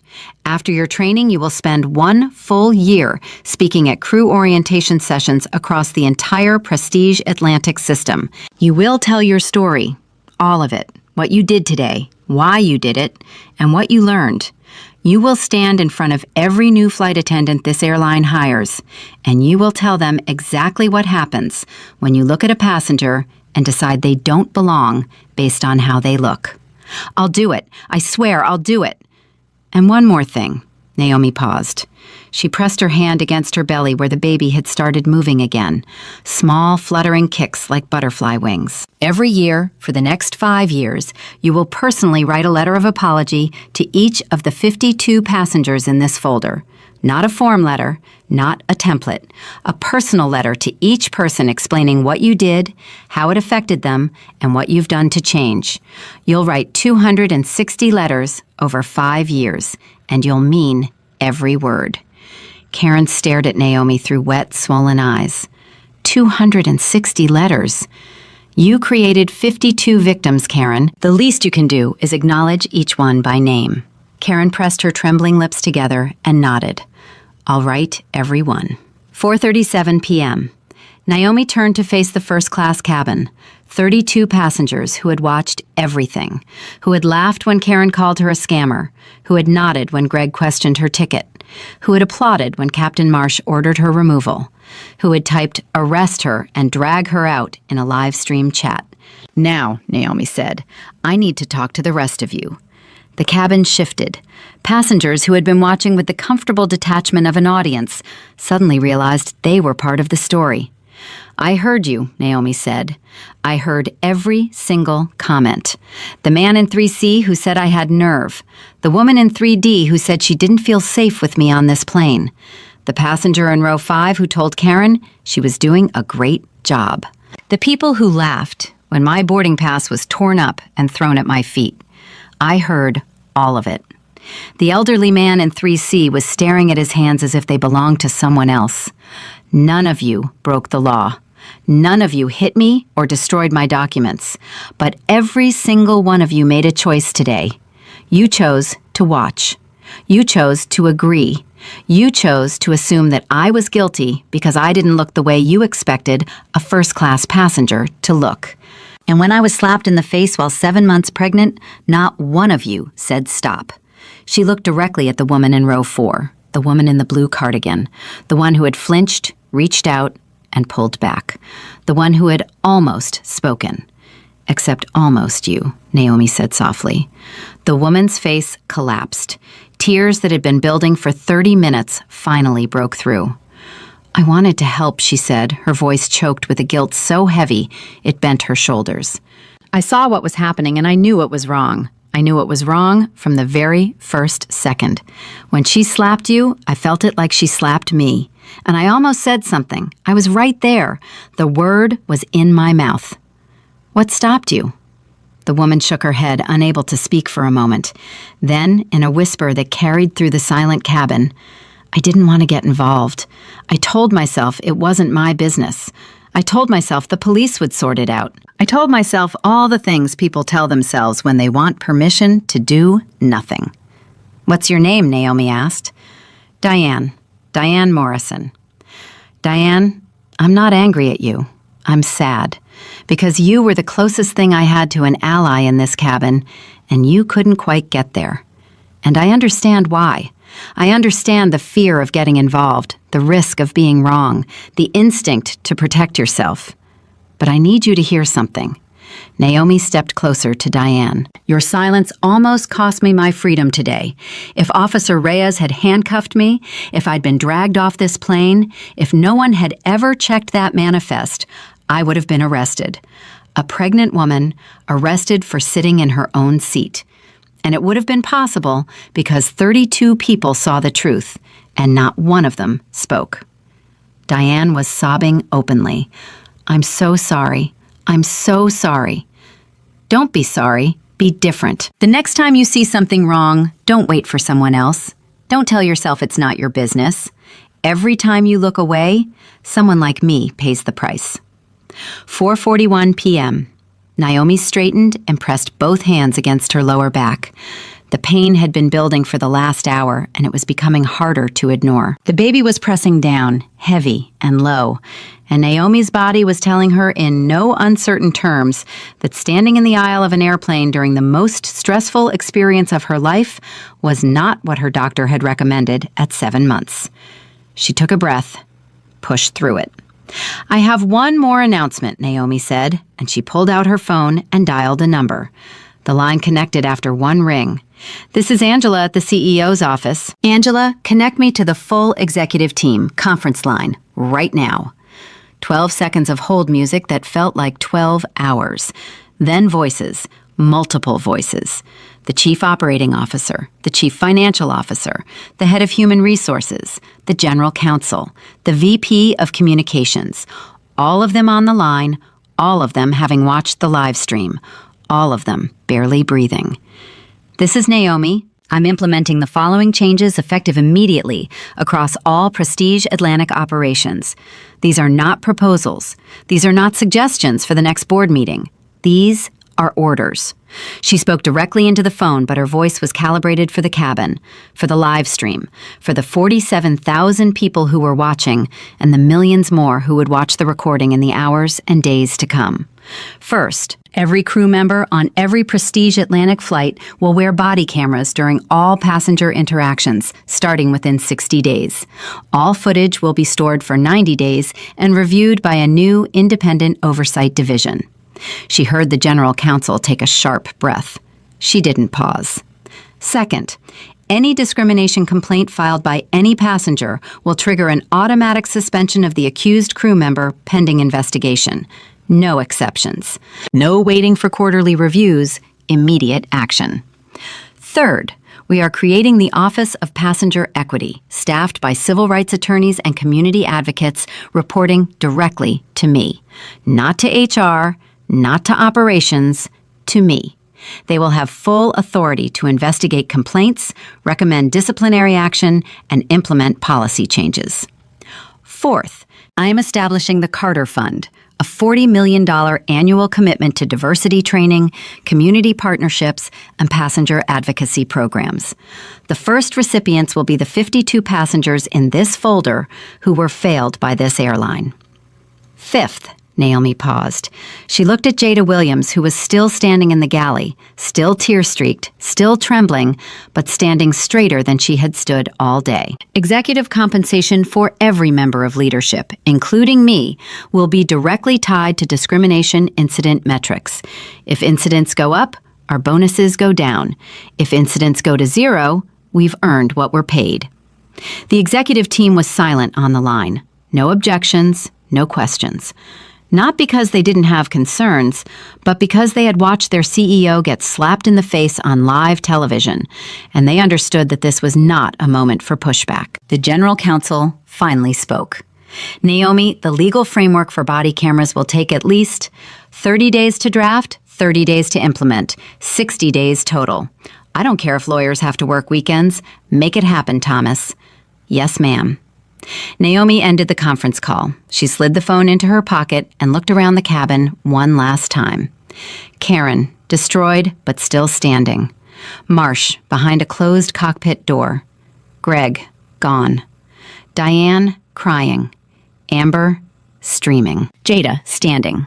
47,000 viewers watching a woman in a hoodie and sneakers reshape an entire company from the aisle of a delayed airplane.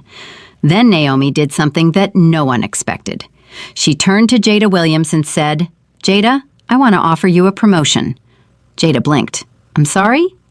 "You made a mistake today. You stayed silent when you should have spoken. But when it mattered most, when Officer Reyes asked what happened and everyone around you was still lying, you told the truth. You testified against your own supervisor in front of 40,000 strangers. That took something that no amount of training can teach." Jada pressed her hand against her chest as if trying to hold her heart in place. "Ms. Carter, I don't deserve... I'm promoting you to lead flight attendant for this route, effective immediately. And I'm asking you to help build the crew training curriculum for our new equity program. I want new hires to learn from someone who understands both the cost of silence and the courage it takes to break it." Jada stared at Naomi. Fresh tears ran down her cheeks, but these tears were different. These weren't tears of guilt or fear. They were the tears that come when someone sees something in you that you weren't sure was there. "I won't let you down," Jada whispered. "I know you won't, because every time you want to stay quiet, you'll remember today. You'll remember what silence costs. And you'll say the word." "Stop," Jada said. Third time, strongest yet. 4:46 p.m., 1 hour and 1 minute past scheduled departure. Patricia Langford's voice came through the radio one final time. "Naomi, CNN is asking if you'll do a live interview from the tarmac. The story is the #1 trending topic in the United States. The Secretary of Transportation's office has issued a statement calling for industry-wide reform. And Naomi, the stock. What about it? It dropped 4.2% during the incident, but in the last 11 minutes since you announced the reforms, it's climbed back 3.8%. Analysts are calling it the most effective crisis response in corporate history. Goldman Sachs just upgraded us to a buy." Naomi almost laughed. She'd been slapped, humiliated, and nearly arrested. She had stood in an aisle for over an hour with a baby pressing on her spine. And the stock market had decided this was good for business. "Tell CNN I'll give them a statement tomorrow after the shareholders meeting. Right now, I have a flight to catch." She walked back to seat 2A. She sat down carefully, lowering herself into the leather seat with one hand on the armrest and the other on her belly. She buckled her seatbelt beneath the curve of her pregnancy.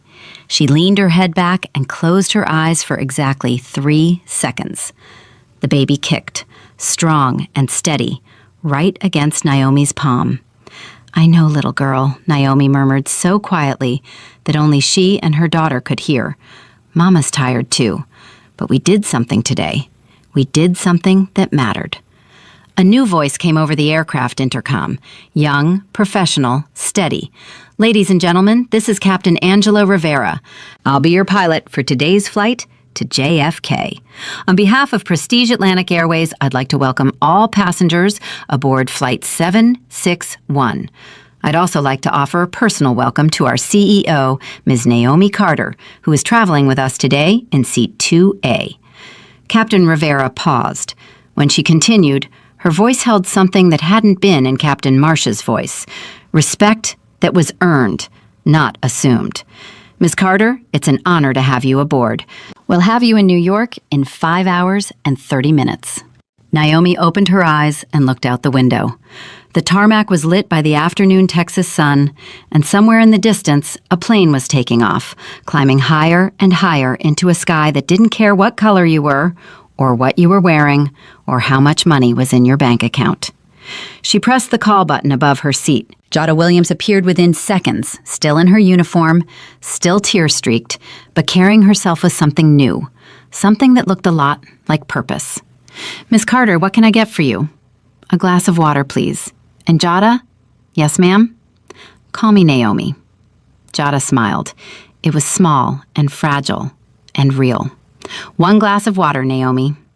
The aircraft door closed. The jet bridge retracted. Flight 771 began to push back from Gate 38A, 1 hour and 4 minutes behind schedule, carrying 312 passengers, a crew that would never be the same, a live stream audience that had peaked at 51,000, and a woman in seat 2A with a handprint fading on her cheek and a daughter growing in her belly who would one day learn the story of the flight that changed everything. 4 months later, Naomi Carter's phone rang at 6:47 in the morning, and the caller ID showed a number she hadn't seen since the day she was slapped on Flight 761. Karen Whitfield. Naomi was sitting in a rocking chair feeding her daughter. Justice Amara Carter, born 8 weeks after the incident, 7 pounds, 4 ounces, with her mother's dark eyes and her father's stubborn chin. Justice was gripping Naomi's finger with the fierce determination of a baby who already knew how to hold on. Naomi answered the call with one hand. "Karen?" There was a pause on the other end, a shaky breath. Then Karen's voice, stripped of everything Naomi remembered. The arrogance was gone. The cruelty was gone. The defensive certainty that had allowed her to slap a pregnant woman in the face was gone. What remained sounded like someone who had been taken apart piece by piece and was slowly, painfully putting themselves back together. "Miss Carter, Naomi, I know you said I could call if I needed to, and I wasn't sure if you meant it, but I'm calling because something happened yesterday that I need to tell you about." Naomi adjusted Justice against her shoulder. "I'm listening." "I was at the grocery store, in the checkout line, and there was a woman in front of me. She was black. She was using a WIC card to pay for her groceries, and the cashier was giving her a hard time, making comments, talking loud enough for everyone in line to hear, saying things like, 'These people always hold up the line,' and 'must be nice to get free food while the rest of us work.' And the woman, she just stood there taking it, staring at the counter, not saying anything, just taking it." Karen's voice broke. Naomi heard her swallow hard. "And I watched it happen, and I felt something in my chest crack open because I recognized it. I recognized what the cashier was doing because it was what I did to you. The same voice, the same assumptions, the same cruelty dressed up as frustration. And for about 5 seconds, I almost did what everyone else in that line was doing. I almost looked at my phone and pretended it wasn't happening." "But you didn't," Naomi said. "No, I didn't. I stepped forward and I told the cashier to stop. I said, 'She's a customer just like the rest of us, and you're going to ring her up with respect, or I'm going to speak to your manager right now.' And the cashier looked at me like I'd lost my mind. And the people behind me in line looked at me like I was making trouble. And the woman with the WIC card looked at me like nobody had ever stood up for her before in her entire life." Karen was crying now. Naomi could hear it. Not the desperate, self-pitying tears from the airplane. Something different. Something that sounded like it had been earned. "And I thought of you," Karen said. "I thought about what you said, that the next time counts more than the last time. And I just wanted you to know that there was a next time, and I didn't stay silent." Naomi closed her eyes. Justice made a small sound against her shoulder, and Naomi patted her back gently. "How many letters have you written, Karen?" 47 so far. 52 by the end of the month. First round. I've heard back from 11 of them. 3 told me they'd never forgive me. 4 said they appreciated the apology but needed more time. And 4 wrote back and said they forgave me." Karen paused. "The 3 who won't forgive me are the ones I think about the most." They should be. I know. Karen, I want you to tell that grocery store story at your next training session. I already planned to. I'm in Chicago next week. New hire orientation for 200 crew members. I've given 48 sessions now. 48 times I've stood in front of a room full of people and told them what I did to you. And it doesn't get easier. Every time I tell it, I feel the shame like it just happened. But I think that's the point. I think if it ever stops hurting, that's when I should worry. Naomi looked down at her daughter, who had fallen asleep against her shoulder with the absolute trust of a child who had never known a reason to be afraid. Keep going, Karen. The woman you were on that plane, she doesn't have to be the woman you are for the rest of your life. I know. I'm working on it. Every day. They hung up. Naomi sat in the quiet of the morning with her sleeping daughter and allowed herself to feel something she rarely felt. Hope. Not the polished corporate hope she expressed in press releases and shareholder letters. Real hope. The kind that grows in the space between who someone was and who they're becoming. Her phone buzzed again.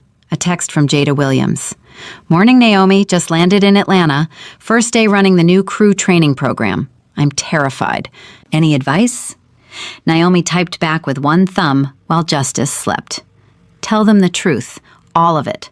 The silence, the fear, the moment you finally spoke. They don't need a perfect leader. They need an honest one." 3 dots appeared. Then Jada's reply. "What if I'm not ready? You said stop when everyone else said nothing. You've been ready longer than you think." An hour later, Naomi was in her office on the 44th floor of Prestige Atlantic headquarters in Dallas. Justice was with the nanny downstairs. The wall behind Naomi's desk had changed since the incident. Where there used to be corporate awards and stock performance charts, there were now framed headlines. The slap that changed aviation. Naomi Carter and the flight that rewrote the rules.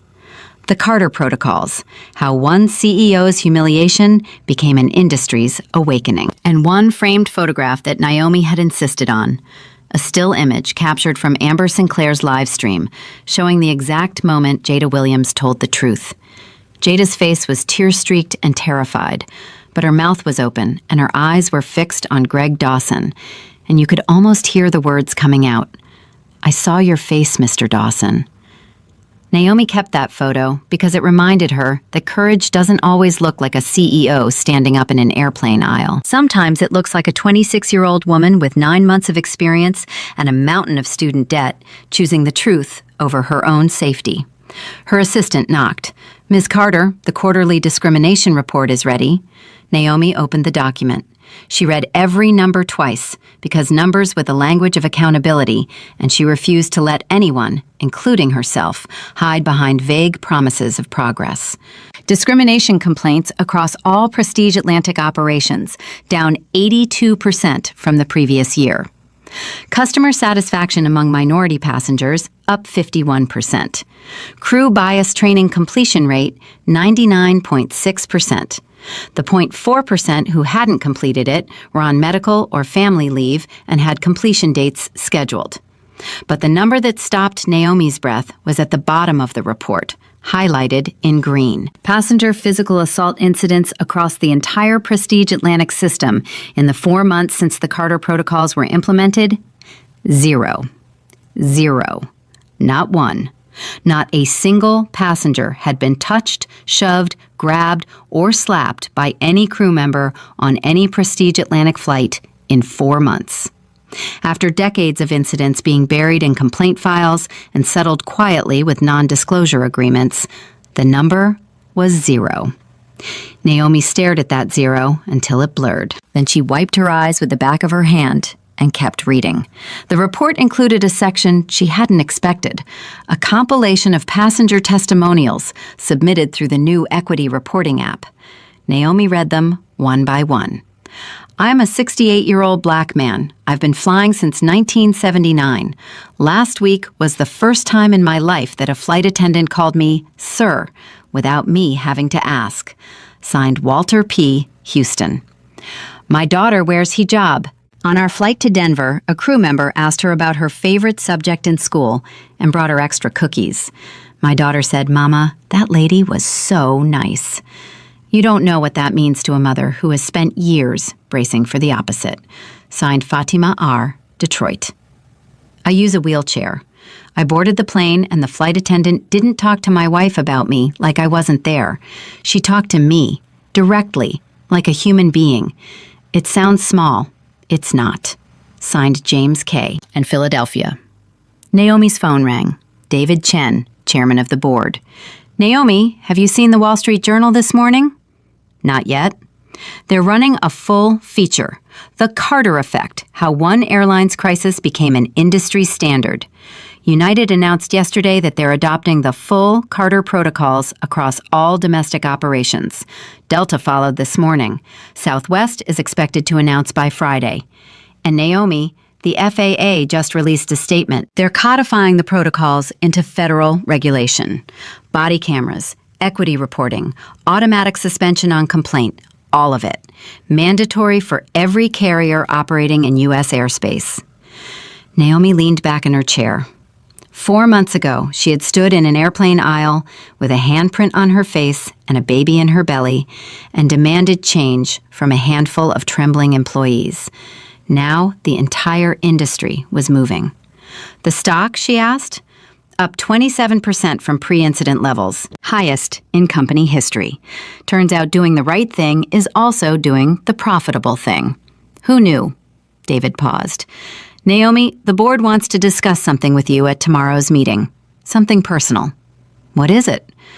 We'd like to name the new Equity Training Center at headquarters after you, the Carter Center for Passenger Equity.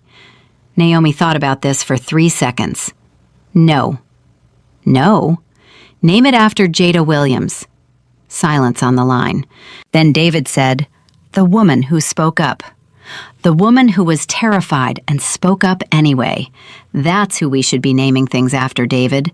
Not the CEO who had power. The junior employee who had nothing but her conscience and chose to use it. The Williams Center for Passenger Equity. That's the one. David laughed softly. I'll bring it to the board. But Naomi, you know they're going to want to name something after you eventually. They can name the Employee Daycare Center after Justice. My daughter deserves the credit. She was there for the whole thing, and she didn't even get to vote. 2 weeks after that call, Naomi received the package at her office. No return address. Inside was a letter written on plain white paper in careful, shaking handwriting. Dear Ms. Carter, my name is Diane Morrison. I was the woman in seat 4A on Flight 761, the woman in the blue cardigan, the woman who almost said something and didn't. I have thought about that day every single day for 4 months. I have replayed the moment your flight attendant hit you approximately 1,000 times in my head, and every single time I reach out. Every single time I say stop. Every single time I'm the person I wish I had been instead of the person I was. But wishing doesn't change what happened. So I'm writing to tell you what I've done instead of wishing. I quit my job as a high school administrator last month, and I've enrolled in a mediation and conflict resolution certification program. I start in January. When I finish, I'm going to volunteer at a community mediation center in my city, helping people resolve disputes before they become the kind of cruelty I witnessed on that plane. I'm 56 years old, and I'm starting over because of you. Not because you told me to, because you showed me what silence costs. And I decided I couldn't afford it anymore. I hope you and your daughter are well. Diane. Naomi read the letter 3 times. She folded it carefully and placed it in her desk drawer next to a growing stack of letters from passengers, crew members, and strangers around the world who had watched the live stream and decided to change something about their own lives. She picked up her phone and called the number she had memorized 4 months ago. Amber Sinclair answered on the second ring. Naomi, hi. I wasn't sure you'd ever call me. How's the new platform, Amber? Amber Sinclair's life had undergone a transformation so complete that her own mother barely recognized her social media presence. The influencer who had live-streamed Naomi's humiliation with breathless excitement and called her a scammer to 22,000 viewers had deleted every piece of old content within a week of the incident. Her bio, which had previously read, "Living my best life, fashion, travel, vibes," now read, "I was part of the problem. Now I'm learning to be part of the solution. Witness, advocate, work in progress." Her following had grown from 80,000 to 3.2 million, not because of fashion tips or travel vlogs, but because Amber had done something almost unheard of in the influencer world. She had publicly, thoroughly, and repeatedly taken responsibility for her role in what happened on Flight 761. "The platform is growing," Amber said. "We launched the Bystander Project last month. It's a series where we interview people who witnessed discrimination and chose to act. Teachers, store managers, bus drivers, regular people. We've had 47 episodes, and the response has been incredible. I saw the episode with the bus driver in Cleveland, the one who stopped his route because a passenger was harassing a woman in a headscarf. Raymond Torres. He got fired for stopping the bus and then rehired with a promotion after the episode went viral. His transit authority implemented new anti-harassment protocols because of it." Naomi smiled. Ripples. That was what she kept seeing everywhere she looked. Ripples spreading outward from a single moment on a single airplane, touching lives she would never meet in ways she couldn't have predicted. "Amber, I'm calling because I need a favor. Anything. Tomorrow is the 1-year anniversary of the shareholders meeting where I presented the Carter protocols to the board. We're doing a press event at headquarters. I want you to be there." Silence. Then, carefully, "Are you sure? I'm not exactly the hero of this story, Naomi. I'm the person who called you a scammer on camera. That's exactly why I want you there, because this story doesn't work without every part of it. It doesn't work without Karen's cruelty, Greg's cowardice, Jada's courage, Diane's regret, or your transformation. It's not a story about one person being right.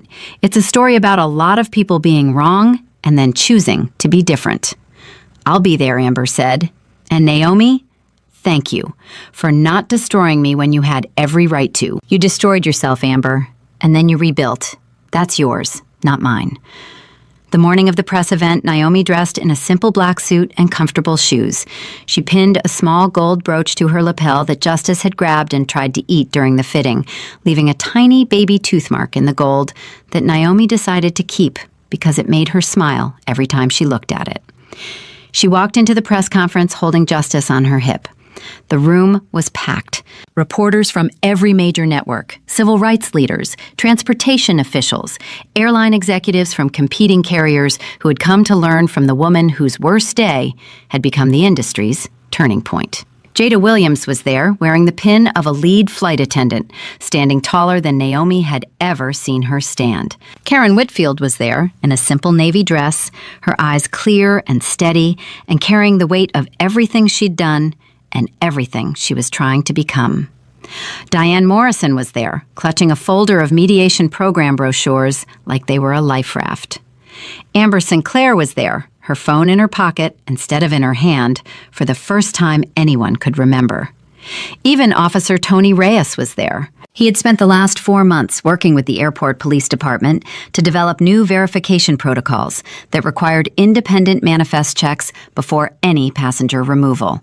He had told his captain that he never wanted to come that close to arresting an innocent person again, and he had meant it with every atom of his being. Naomi stepped to the podium. Justice grabbed the microphone and said, "Ba, ba, ba," into it, and the room laughed. And it was the kind of laugh that breaks tension and reminds everyone that the world still has softness in it. "1 year ago," Naomi said, gently moving the microphone out of Justice's reach, "I boarded a plane wearing a hoodie and sneakers. I sat in a seat I paid for, on an airline I owned, and I was slapped in the face by a woman who decided I didn't belong. Today I'm standing here with my daughter, who was with me that day, even though she hadn't been born yet. She was there for every moment, the slap, the insults, the handcuffs that almost closed around her mother's wrists. And I made her a promise that day, even though she couldn't hear me yet. I promised her that the world she'd be born into would be a little different from the world that slapped her mother."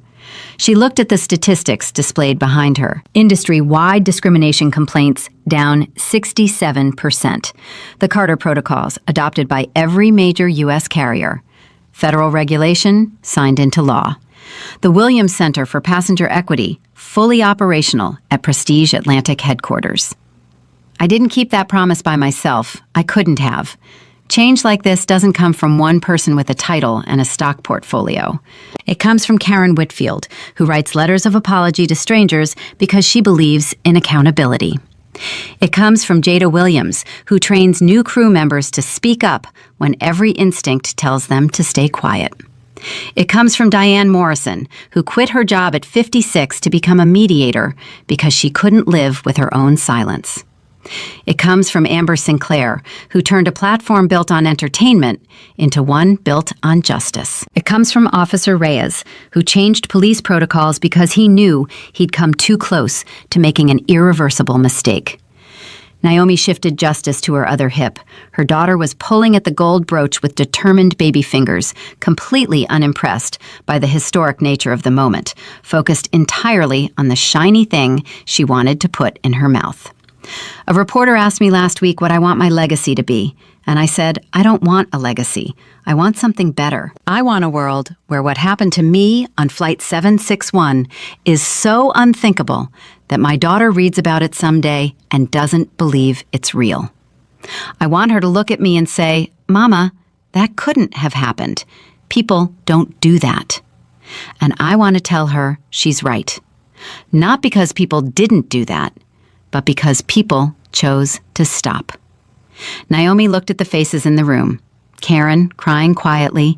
Jada, standing with both hands clasped in front of her, her chin high. Diane, pressing her hand against her heart.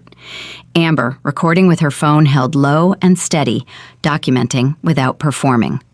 Reyes, standing at attention in the back row with the stillness of a man who had found something he wanted to protect.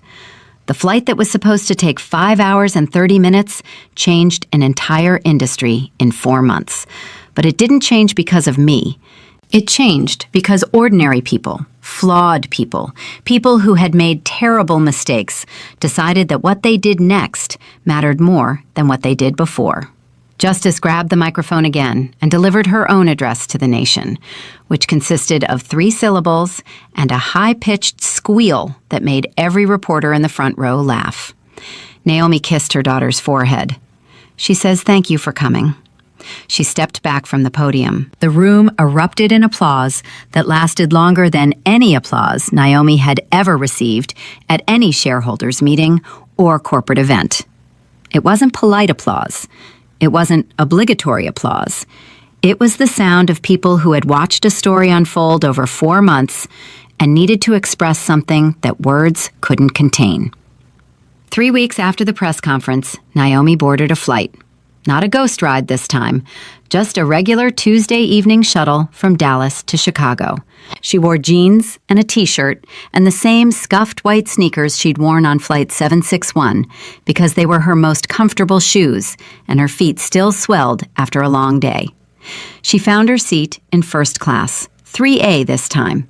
She sat down, buckled her seatbelt, and pulled out her laptop. A flight attendant she had never met appeared beside her. Young, professional, name tag Sarah. A small rainbow pin next to her wings, just like the one Jada wore. "Good evening, ma'am. Welcome aboard. Can I help you with anything before takeoff?" No double take. No boarding pass check. No suspicious glance at the jeans and sneakers. Just a warm smile offered to a passenger. Any passenger. Every passenger. "I'm fine, thank you, Sarah. Let me know if you need anything at all. We're happy to have you." Sarah moved on to the next row and offered the same smile. A young black man in a hoodie, early 20s, headphones around his neck. He was looking around first class with the nervous energy of someone who wasn't sure they were in the right place. "Welcome aboard," Sarah said to him. "Can I take your jacket?" The young man's face relaxed. He smiled back.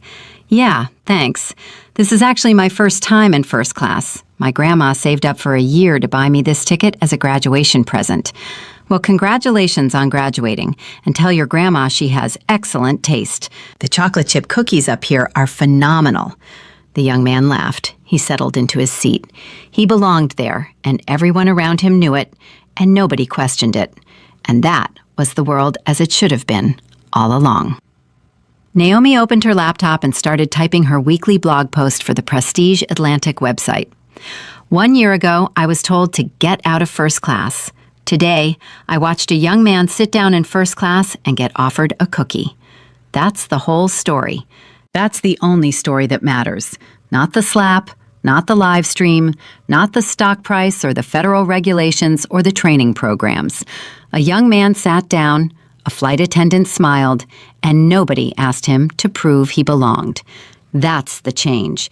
And it started because ordinary people decided to be different. It started because a woman who slapped me chose to write 260 letters. Because a woman who stayed silent chose to speak. Because a woman who watched chose to act. Because a woman who performed chose to transform. Because an officer who almost made a mistake chose to fix the system. Because 51,000 strangers watched and decided that what they saw was not the world they wanted to live in. This is how change works. Not from the top down, not from one CEO with a badge, from everywhere, from everyone, from the next time, your next time. So here is my question to you, the same question I ask every week, the same question I will keep asking until I don't need to ask it anymore. The next time you see someone being treated as less than human, what will you do? Because the answer to that question is the only legacy that matters. Naomi closed her laptop. The plane pushed back from the gate. The engines hummed. The young man in first class was already asleep, his grandmother's gift carrying him toward whatever came next. And Naomi Carter, CEO, mother, and the woman who had refused to get out of first class, leaned her head back and closed her eyes and let the plane carry her forward into a world that was not yet perfect, but was, at last, beginning to try.